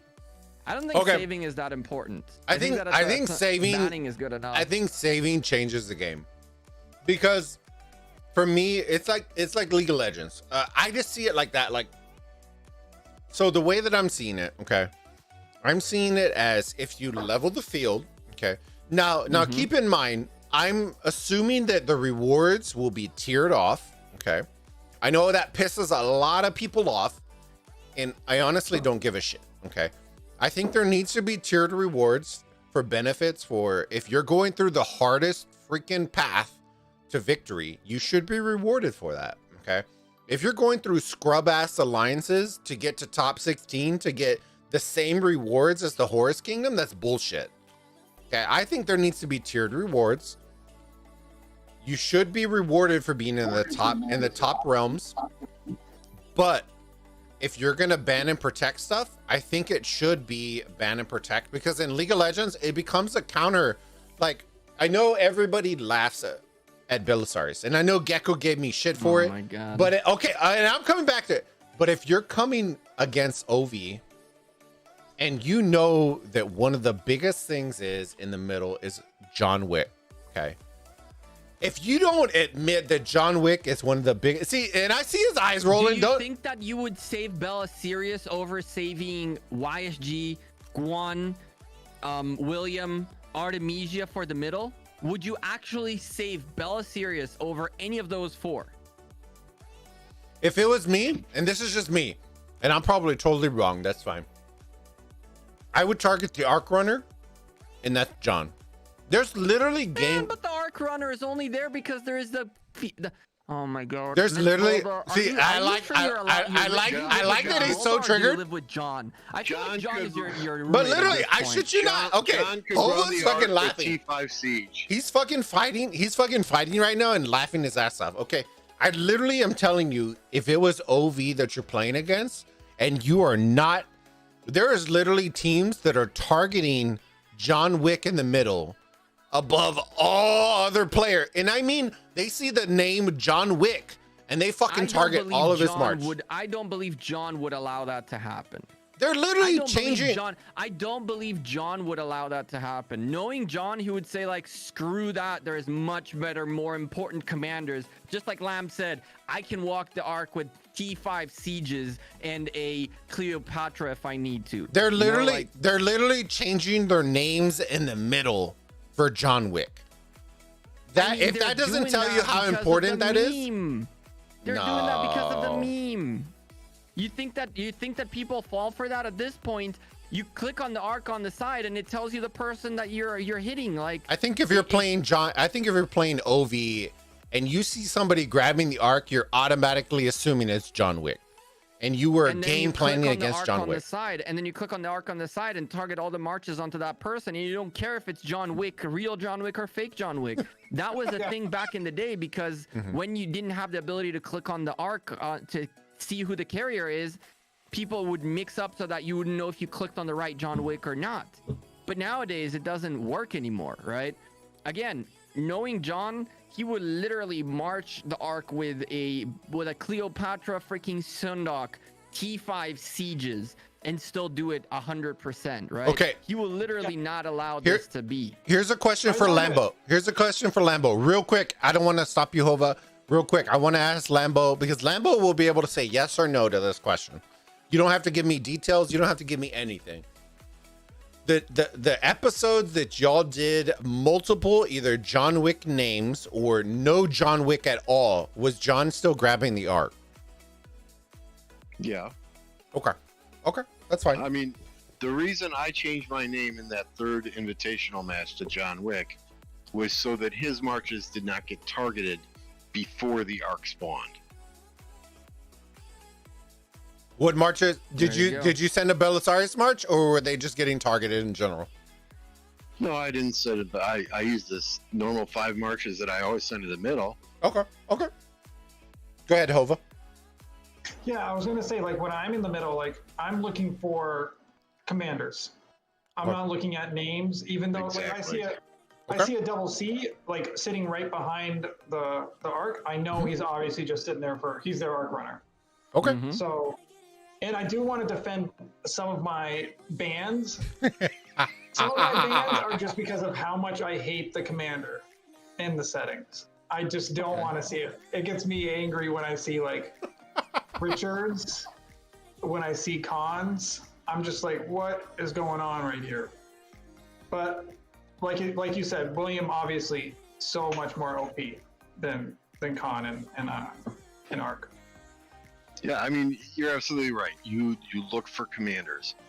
When I'm in the middle, the people I target first are the Ethelfleds, the Jones, the Constantines, the Milans, then the Guans, then the cavalry, then the Saladins hiding behind them, freaking Mulan or something like that. That's very popular nowadays. Then any cavalry troops, then any AoE commanders, and if it's within 1 minute to that arc spawn time, I'm looking for their arc carriers and I'm gonna fuck them up. You know that that's not the real John Wick, right? No, I know. In chat. Yeah. I'm not worried about it. Okay. Yeah, I've already heard there's a bunch of fake accounts, so I'm not super worried about it. That's fine. All right. So this is probably the nitty gritty that everybody is waiting for. I'm gonna switch screens real quick. We have dived into all the questions. Let me see. F5. Woo! Here we go, ladies and gentlemen. Gecko is our guest host, so we are going to start with him number one in every single cast. You ready, brother? Oh boy. No hit me. No pressure. You're at a 0-0, so you'll be perfectly all right. But last week we brought it pretty neck and neck. Hova was in the lead pretty significantly, and we guessed all right except for Hova guessed one wrong. So we brought it back. So we are going to start at the very, very top with Gecko Gaming. We have our 1v versus LV match. This is the one that I think we're going to end up casting, but I'm going to let you go first, brother. I know you said you didn't know either team, but we're going to let you choose first. I'm assuming LV is Kingdom 52 second alliance from the conversation that happened here. Correct. Yeah. I'm going with LV. Okay. All right. So it was a suggestion based from Hova, or from Lambo. Sorry, apologies. That we start from the top to the bottom.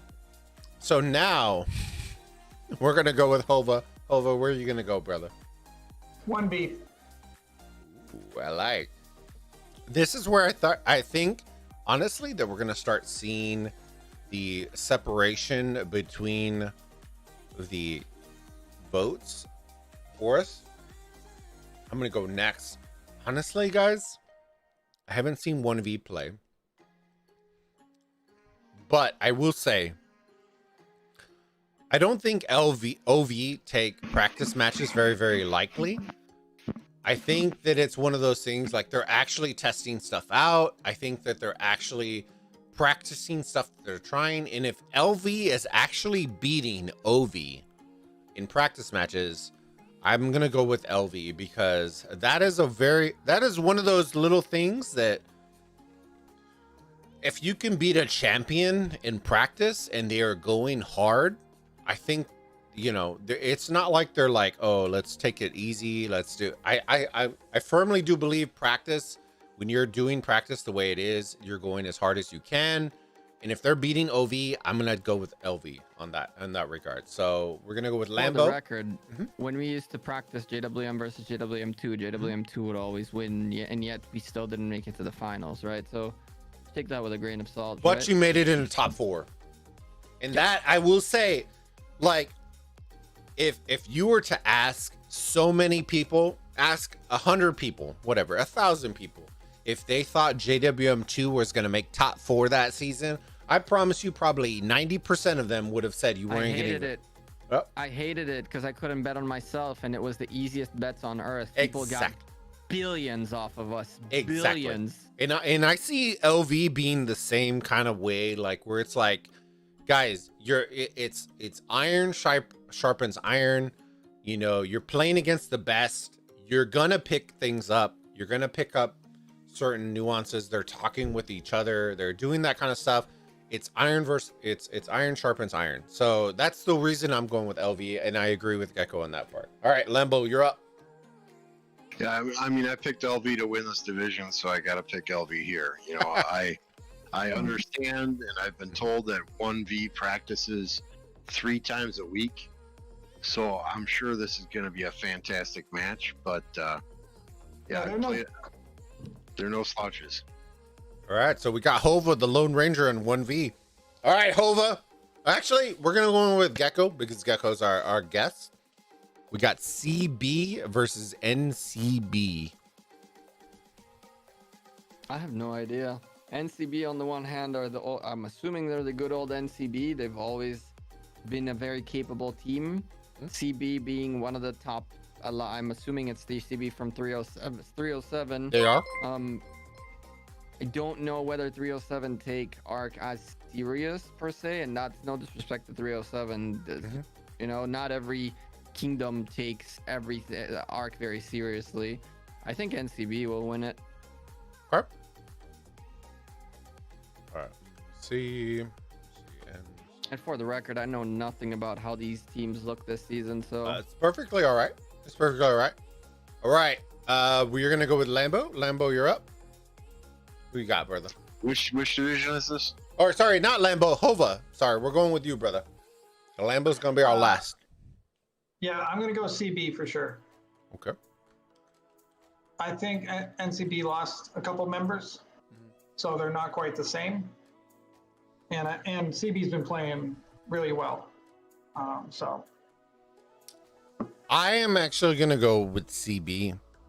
I think NCB got absolutely dunked on last season, and CB was one match away from getting top 32. Like they were literally, and I shit you not, they were literally one arc away with 5 minutes left from making it into top 32 against a top 32 alliance, top 32 registered, from making it into top 32. I think they're gonna do it this season. I see them knocking them out. I'm gonna go with CB on this regard. And I just have faith in them. You know, I think that's one of those. They added the additions they needed to. They got more practice in on the off season. I think they got better. So I'm gonna go with CB on this one. Lambo, who do you got, brother? Well, in an effort to gain ground on you and Hova, who lead me by 1 win, I'm going to have to go against you guys and pick NCB. Damn, you went with this match to go against she. All right, here we go. This is going to be the fun one because this is content creator. We're either going for or against content creator. So I love having content creators. Here we go, Mr. Gecko. Well, you know what? We're going to do this last. We're going to have Gecko go last. I don't want to put him on the spot on every single. So we're going to go with Hova first. N3X versus Z415, which is Ronnie's Alliance. Who you got? Who you got, Hova? I feel like I just spit out answers without like justifying or explaining why I choose such. Yeah, I like it. I like it.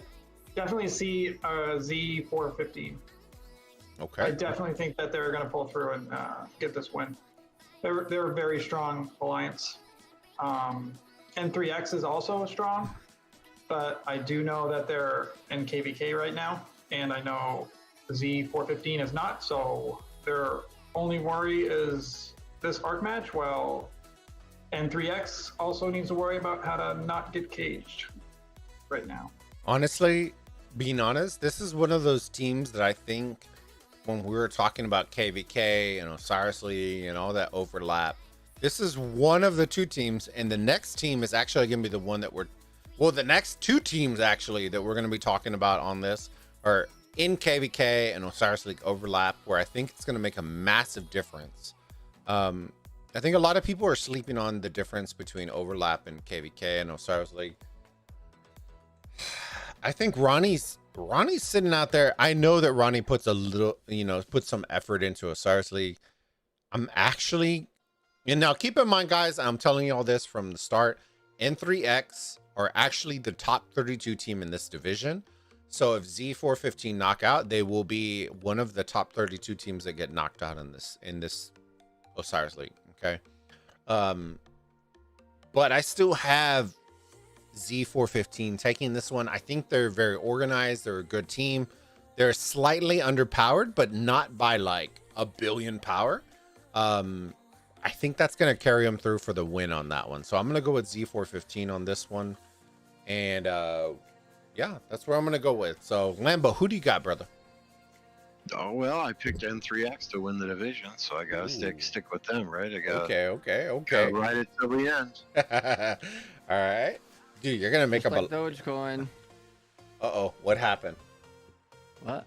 Oh, Nothing? sorry. I thought the chat was going nuts. All right, because usually if anybody gets upset, it's usually at this one. All right, Gecko, who do you got, brother? Z415. That's not even a question. Ooh, I like it. He's on the Ronnie train. I love it. All right, this is probably one of the better matches.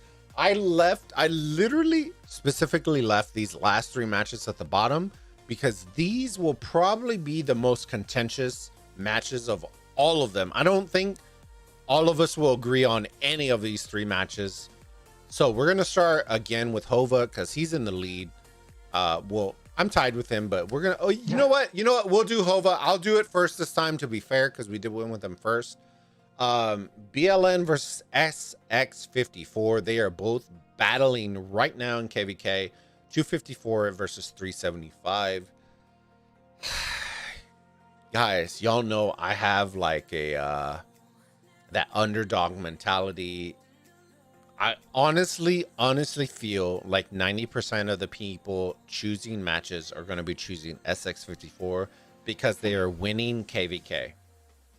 But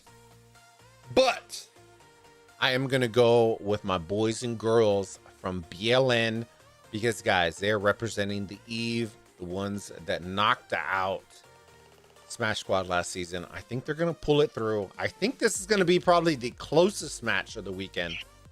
And I think they'll narrowly win by under 2K points. Okay, so I'm going to go with BLN on this one for my pick. All right. Hova, you are up, good sir. Yeah, this is, when all the brackets came out, everyone was all like, oh shit, like look at UCS and Snow, like that's going to be an insane game. But now that I think about it, I'm looking at this match here and I'm thinking this is a lot more spicy than that match, solely because, they're in KVK against each other. They're fighting in a zone together. They're fighting in the next zone together. Like they're doing league together. Like this is like an all-in game for both teams. So it's going to be a great match. I will have to definitely take BLN, like you said. Very narrow. I think SX is a tremendous team. I faced SX and AVG barely won. But I think it's going to be a great match. This is definitely the best one of the week for me. All right. You know what? We're going to switch it up. We'll go Lambo last. Gecko, who do you got, brother? It's crazy that you say that they're fighting each other in KVK and SX64 is winning KVK, but then you go and pick the other side to win Osiris League, right? If you're winning KVK, it means you're doing a lot more damage to the other team than you're taking. I know the guys in BLN, they are the good old, I used to play with them. We started the game practically together, and the accounts that they are in BLN now, they used to be LG. Night King at the time was a good friend and someone that I know. I think that SX54 are going to take it, and the reason I think that is primarily because the morale is on their side, the energy is on their side, the troops are on their side, with winning KVK essentially. And I think that, as you mentioned, if this match has a little bit of spice in it outside of the match, SX54 are coming in with outside of the match. Oh, you edited the wrong place, Bulba. They are coming into the match with. That's right. No, it isn't. You put SX54 were in the previous match. Oh shit. But my bad. Sorry. Have another drink. Have another drink, buddy. Don't fucking suck. Anyway, I think they're coming in with things outside of Osiris League that are going to be propelling them forward. Knowing BLN, they might be a little bit upset at their situation in KVK, and that could affect their mentality in the game. So I think that SX64 have a good shot. Also, you might want to edit my pick to Z415 later. Z415, yes. He's not drunk at all, chat. No. Y'all fucking sus potatoes, all right? Y'all fucking suck. All right. But I actually like the points that you brought up.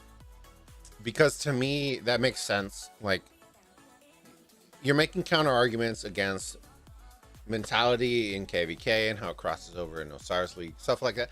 Like that, a lot of people sleep on that, but I think that to me, and this is just me, I think that if BLN make one mistake, it'll tilt them off enough. See, and to me, the way I see it is, I see it as when you think of 254, I think of Bunny. So I'm thinking TR more than I'm thinking of SX54. So to me, if I'm afraid of somebody, if I'm going to be mentally tilted by somebody, it's by TR and not by SX54. I know SX54 are a very good team. I have a lot of members that are from there, and I totally get that. But the mental edge to me would go more towards TR than it would go to SX54. I think they did a phenomenal job. But to me, if you're going to talk about tilting on a team, I would tilt more towards TR than I would towards SX54. But either way, we won't dive into that rabbit hole. Lambo, you got the last choice, brother? Who you got, brother? Yeah, last year, SX54 made it further in league than TR did, right? I agree with everything Gecko said. I think the momentum is on their side. And I think that they carry it through and we'll win this match. Look at that. See, was I not fucking right? I told y'all. Split decision on here. Oh, shit. I hope this Bulba isn't... doesn't sound drunk enough. Oh, Phantom. Y'all Oh my god. y'all fucking suck.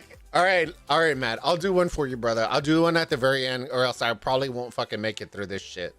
Give me a second. All right, here we go. Okay. The one that I know that everybody is here for because Miss Bulba, can you set the couch? Oh, dude, literally, bro. If I can zoom in on this shit, do you see this shit in the background?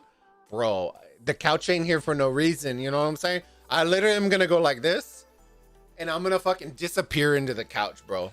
I'm fat, but I'll disappear into the couch. Last week after he got drunk, he was posting videos in the passenger seat while they were driving to get food. Okay, dancing and singing. She asked me, she goes, honey, what do you want to eat for dinner? And I'm like, mini tacos. I literally, it took me 30 seconds to say mini tacos. And we went, and I stood in that fucking line. Okay, shit you not, a fucking baseball team. Oh, no. A fucking baseball team. Drops a $100. Redline's not wrong, by the way. Damn straight, red line. Damn straight. Lambo, fucking red line. Oh, you piece of poop away. All right. For those of y'all who don't know either, I will make the announcement now. I'll make it short and sweet. Next week, we are going to have a red line on the stream. So tune in. All right. Oh, damn. No getting away from it now. Red no line, getting away. Yeah. No fucking, oh, I'm working or I'm fucking, I'm taking a shit on the toilet and I'm working late. No, your fucking ass is going to be here. All right. No, red line. I let red line slide on a lot of shit. He fucking flamed me. Okay. Listen, Redline sitting here right now looking at Doge all sad because we told him to get in. And he's like, nah, I don't need this behavior. This dude, okay, Gecko, literally, okay, streamer on streamer hate crime. Okay, you ready?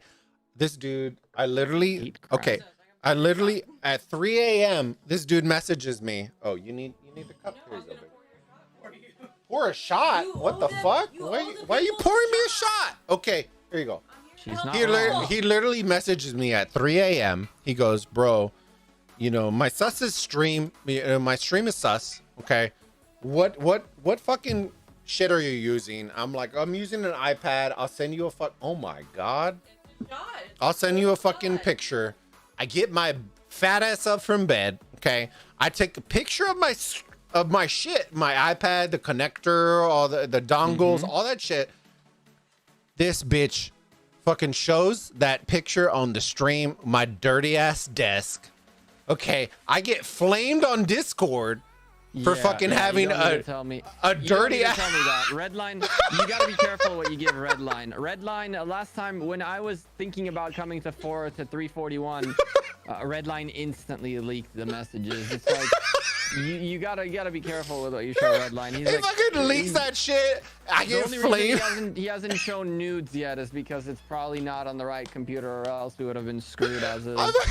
I literally get messages at 8 in the morning, bro. Redline flamed you on chat, on live stream, showed your photos of your crumbs on your desk. Tell me about it. I'm like, Tell what me the about fuck? It. I get messages like Gecko is going to 341. I'm like, huh? Hello? What? Lol. And then I get a picture of freaking Redline, like it's not like he opened the message accidentally and closed it instantly. It's like, bam, full on, full screen, like Gecko messaged me type thing. I'm like, oh my god, shit, dude, I was dying. I was like, I'm bro, trying not to get zeroed here and kiss you in Kingdom 59. I was like, oh I my goodness. literally got 10 messages, bro. Redline flamed you in his stream. I'm like, what the fuck, my boy doing me like that. I'm like, what the Where's fuck? your shot and what's our next pick? Dude, That's the real literally, I question. shit you not, dude. I'm gonna zoom in on this. Look how fucking full she made this shit. Hold on. Look at this He's trying to shit. get rid of you Look tonight. at this. It's fucking dripping out the fucking shot glass. Oh my Then god, drink it so it doesn't drip. dude. Nah, bro, I'm That's gonna be right. so sus potato. Dude, I gotta already pee right now, dude. Dude, look at the text. Oh wait, hold on. Oh my, We can't oh see. my Look at God. the text on this shit. Look, the LV. Look at Lambo chug, right now. Just drink. Just Look drink. at Lambo right drink. now. That shit's all fucked up. Bulba. Just drink. Get it over with. It's already poured. It's already in your hand. Just do it. Before you spill it on your keyboard, just down it. Exactly. Just down it. Oh shit. No, Baba, don't donate. I love you. In all other cases, I would tell you to donate, but if you fucking donate, I'm quitting. I'm gonna shut this bitch down. It's gonna go down real fast. All right, give We me gotta one make sec. picks. We gotta make picks. Hold, okay. Okay, you tell me to It's down the 5 a.m. shot for and then you Gecko. tell me to hurry up with the picks. What the I fuck? mean, Where'd it this is text 5 come from? a.m. here. If you want me to fall Oh, asleep no. on your stream. Dude, if you fell asleep on my stream, I would fucking clip that shit so fast. You don't even know.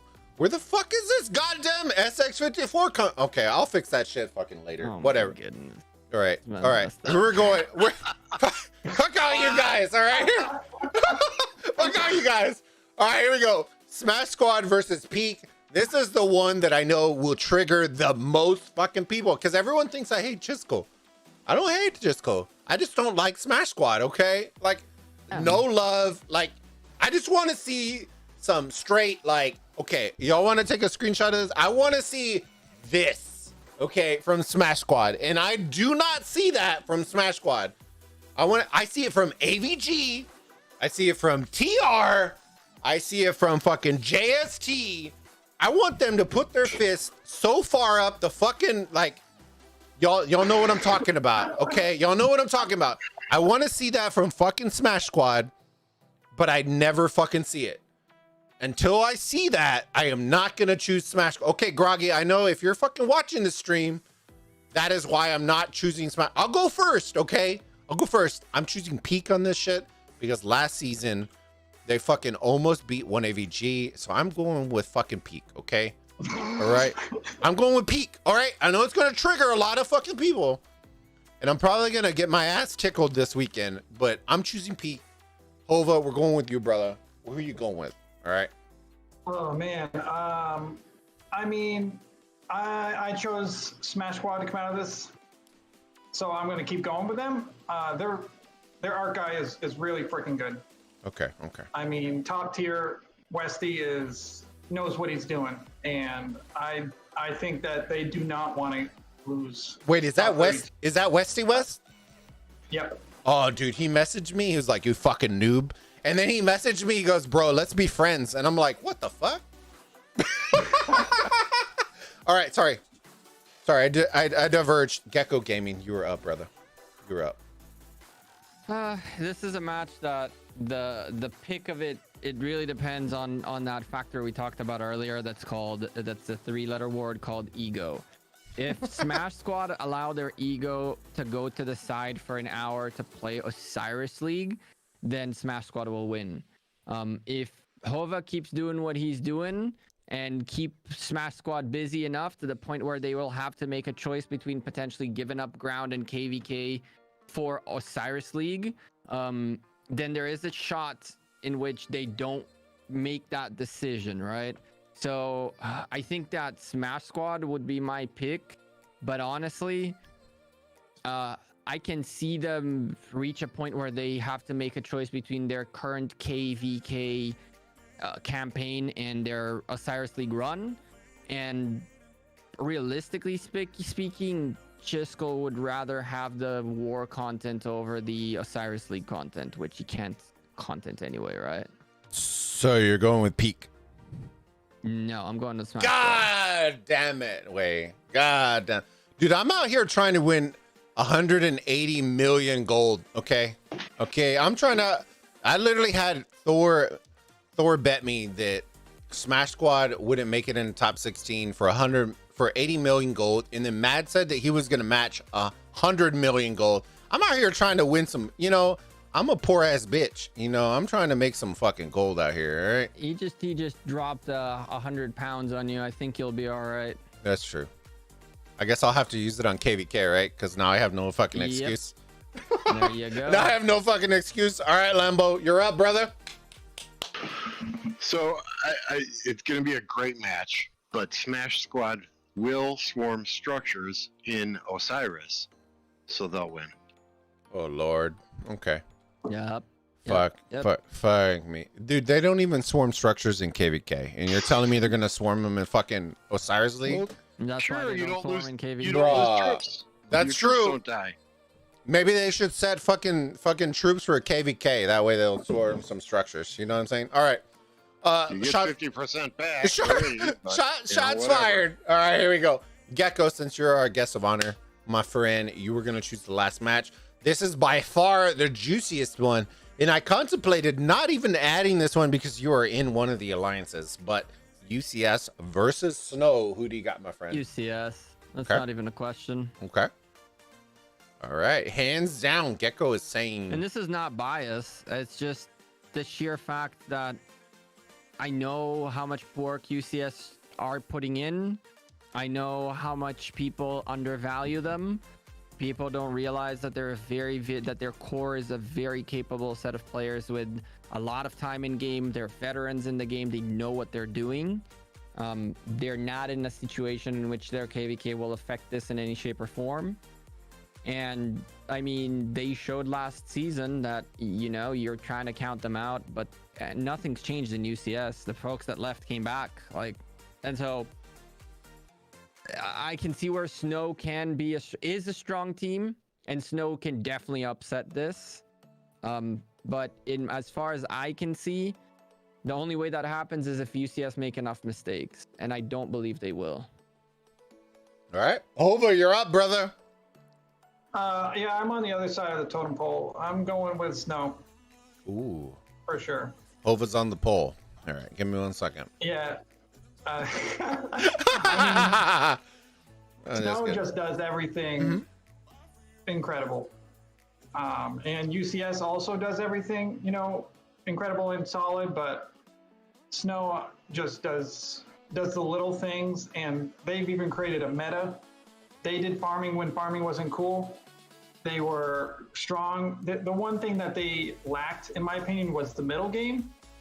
Back when Structures was huge, farming was huge, and right now Structures is now meta. So they were doing this before it was even meta. So, I mean, I think it's just going to be. Hova, I have to cut you off. Sorry. They were the ones that implemented the gathering meta. I have been saying gather in Arc since season fucking 1. Nobody listened. No one listened. And they were the first ones who were like, maybe we should give this a proper look. And next thing you know, everybody's gathering. And I'm like, this has been here this whole time. Like, what are you guys doing? Dude, but no joke. It's ego. It's no joke. Ego, because If you farming in a match makes no sense because it's what farmers are dirty. This is a war game, right? As soon as someone was like, let me put the ego to the side and see where the points are at, they found 11,000 points in a match. Dude, no joke. But that is actually one of the points that I know that Hova brought up that I think we'll dive into Lambo. We're gonna go Lambo first. But you know what? I'll bring it up here in a second. You know what? Lambo, go ahead, brother. And then I'll bring up the final point. Go ahead, brother. Who you got? Absolutely no disrespect to Snow whatsoever. They did phenomenal last year. They have a tremendous team, a tremendous kingdom. Mm-hmm. I, in all honesty, they beat JWM because JWM fucked up and held the arc for a long ass time. If JWM had delivered that arc last season and fought again in the middle and captured the next arc, I mean, they clearly won the middle. That match would have been a different story. I'm going with UCS here. I think their middle game is going to be strong. I don't think they will lose the number of structures and have Snow hold those structures for the amount of time that it would take to swing that middle fight and swing those arc captures and get the points in their favor. All right. We got UCS on the side of Lambeau. Guys, I'm telling you, like I said, we are not going to decide on anything together on these last 3 matches. Guys, I have no doubt in my mind. Okay. I love UCS. I think they're a phenomenal team. Okay. Oh, sure. Sorry. I think they're a phenomenal team. But I think Snow are a better team than Rose. And this is just me. Like I'm being just myself. Okay. I think Snow are a better team than Rose. And Rose beat UCS last season. You know, I know that a lot of people are sleeping on provisions. And that is literally the one thing that I'm telling you, that if you sleep on this match, you are going to regret it. I don't think this is going to be a blowout by any sort of the imagination. I think this match is going to be probably one of the tightest matches of the weekend. I think this is going to be under 3K. I honestly do believe that. I think Arca is going to go back and forth in the middle. I think it's, you know, Occupation Snow does very, very well as UCS. So I don't think that it's going to be one dominating one over the other. I think, to me, when Snow surprises people, and even this comes back to last season when they shock the shit out of the world when it came to winning matches, it was down to provisions. And I think this is the match where Provisions got nerfed though, right? They did get nerfed. Okay, so I know Mad Phantom told me that they got nerfed by, I think he said like 33%. Okay, but I will tell you that. Yeah, I will tell you that. With those top tier teams, even if you took from last season, if you took 33% of their fucking provisions, their provisions were still astronomically better than every single team that was there. There were some teams that were doing 14 to 16,000 provisions. Even if you took 33% of that, that is still way more than most teams that are doing at 100%. So to me, I think the occupation game will go back and forth. I think the mid game, they're going to split. And I think the provision is where the game is going to be won at the last second. Last couple of minutes, I think Snow is going to sneak it out like they did every single match in the top 16. For those of y'all who didn't see, they literally snuck out every single match in the top 16 in the last 5 minutes, 5 to 7 minutes. They just fucking just blew it out of the water. And I think this is one of those matches they're going to do the same. So I'm going to go with Snow on this one. Okay. Just one quick question. What you did here is essentially called post hoc ergo propter hoc, right? Because they are better than these and these won that, then therefore they are better than this. At the end of the day, your logic is essentially they're better than Rose and Rose beat UCS, therefore they can beat UCS, right? That's not something that I would take in account, just because you never know what changed in either teams, or again, the strength of Snow got nerfed, so I'm really curious to see how they come out of that ahead. That 33% is massive. It's massive. It's what makes the 10,000 points in a regular proper gathered arc that is beating a middle game to not be able to beat the middle game anymore. So I don't know if that's going to work for you, but I do hear that there is a challenge in the air. I was informed that there's a challenge in the air in case Smash Squad beat Peak. What's the challenge? What's the challenge? I didn't see it. What's the challenge? I don't know. I was told there's a challenge. Okay. I'm gonna have to contact my sources really quickly. All right. So back to your question real quick while we check on that real quick. The one thing I will say is if you compared UCS provisions against Snow provisions, even at 33% reduction, I still think that Snow's provisions are way better than UCS. I Okay. agree. But back in the day, that extra 33% would make it so that provisions can outweigh arcs. And now, even with that decrease of 33%, you're not outweighing the arcs anymore.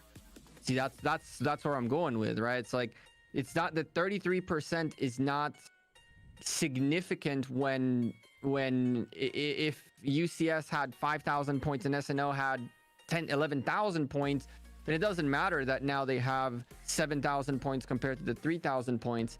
Back in the day, 11,000 points would outweigh the arcs that UCS would take every single time, and now it won't do that. So that's where your 33% are really important. All right, I posted the comment in the chat, guys. Y'all fucking make me drink like a gallon of fucking shit on the stream, and now I gotta fucking pee. So I'm trying to wait for the message to come in of what the challenge was. I'm trying to scroll up. If somebody sees it, then let me know. It wasn't in the chat. I got a PM. Okay, I'm okay. not gonna blast the person. Don't blast the person. What's the challenge? I have no idea. I was told ask Bulba about the challenge if Smash Squad win against Peak. So I'm assuming there was a challenge set in the past. Last week you told Groggy if SW wins that you would take a pie in the face. Okay. Oh. I will take that challenge. Okay, I will take that challenge. I will go buy it. Oh. I will go buy this shit tomorrow to take that challenge. Is Groggy? Are you in the chat, my friend? Yeah, I will. He was on just a few minutes ago. Okay. So Groggy, So you're taking a pie to the face. I'm taking a pie to the That's face. cool. I'm taking a pie to the face live on stream. If Next Smash week. Squad win, no. It will be right after the fucking win. If they win, I will take a pie to the face. And we will go 19 UTC. You will see shit all over my beard, and we will go from there. All right. So Groggy, you heard it first. Essentially, you're getting a pie to the face tomorrow. That's on Sunday. Okay, cool. That makes sense. All right. Here's the extra challenge. Right, Groggy, and this is for you, Groggy. Okay, if Smash Squad lose, okay, it's not fair that I have to do it. If Smash Squad lose, Chiscool needs to take a pie to the face. Yeah, right. You're gonna get Groggy to go to Chiscool to do this. Are you out of your mind? All right, Groggy, I'll let you slide. Groggy has to do it. Pie to the face. Send me direct message. I won't flame you, but I want to see a pie to the face. If I win, maybe Chisco would eat a dozen cheese oysters. hey, he might eat a dozen cheese. I so don't messed care. up. But if I gotta take a pie to the face, literally for my wife doesn't. Dude, she literally smashes me in the face like as if the pie is going out of style. Like I'm gonna crush and break my nose. So if I'm gonna take a pie to the face for losing, if I win, somebody's taking a pie to the face. I don't care who it is. I don't care if it's Groggy. It's not how the content creator world works. I don't If you care. lose, Send you me the lose, and video. If you win, you lose. And if you lose, you lose. Send me It's just the how it video. goes. All right. We got the thing set up. Y'all already know. If y'all want to go with it, then go with it. If not, then I already got the challenge. I accepted it. We are gonna go from there. I gotta go buy all the stuff tomorrow. But yeah, thank you, Gecko, for hanging out with us, my friend. Thank you so much. Yes, sir. I appreciate it. Like I said, ladies and gentlemen, one of the two, either 13 or 19 UTC, we will be dual casting with Gecko Gaming. Come hang out with us. We will let y'all know on the Discord which one we're going to be doing. But yeah, guys, y'all already have all the stuff. Screenshot the stuff. Y'all can make memes out of it, laugh at us. I don't care. It's all for love, all for fun. Thank you again, everybody, for hanging out with us. Cheese Gecko. oyster in the face. Yo. Shots. Cheese oyster in the face shots. Oh no. Next stream, guys. I gotta go take a massive. Well, we won't go with there, but thank you, Gecko. Thank you so much for hanging out with us. I appreciate it, Thanks brother. for inviting me. It was Hey, fun. I appreciate you hanging out. I know it's super late, super early for you, 5:14 a.m.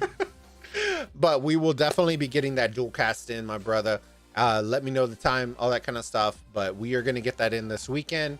Bets have been set. Teams have been chosen to win and lose. I hope y'all enjoyed the content, ladies and gentlemen. And thank you again, Gecko, for hopping on with One more us. shot before you leave. One more shot before you leave. Oh No, my no. God. All right. I'll do one for you, brother. Okay. One. Dude, look at this spectator. Look, he's covering his eyes because he's fucking. Dude, I still got to do another fucking stream. I don't even know if they're still fighting in the other kingdoms. And Hoba, Yep, keep smashing those enemies. that's what I'm doing. All right. Using Well, if I'm still alive after the shot, we're gonna do another stream. So here we go. Cheers, family. Thank you. How did I tell you that in the past? Revenge is gonna be sweet. Well, I gotta go pee so bad, bro. All right, fam. I love y'all.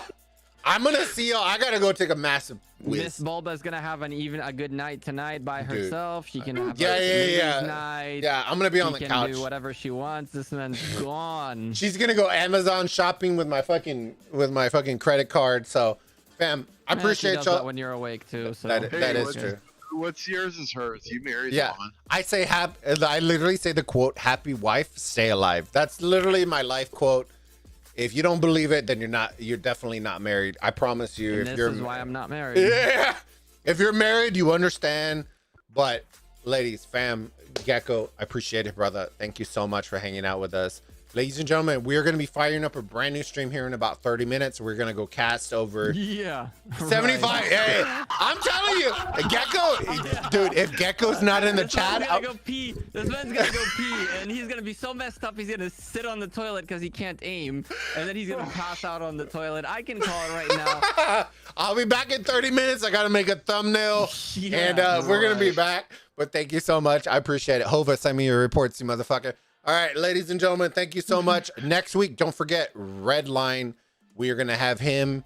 And potentially, don't quote me on it. Potentially, we may have Saturday with the boys on here, but we'll see. We're going to have one of the two on here next week. So thank you again, Gecko. I appreciate it, brother. From the bottom of my heart, thank you so much. And ladies and gentlemen, look forward to the dual cast on Sunday, either 13 or 19 UTC with Gecko. Go check him out on his channel. I don't know if he's going to stream. We'll figure all that stuff out. But ladies and gentlemen, I am Anthony with the Bulbaritos, and I will see you all on the next live stream. Bulbaritos out. Drop a brother. like before you leave. Bye. Hey, I love this guy. Thank you so much.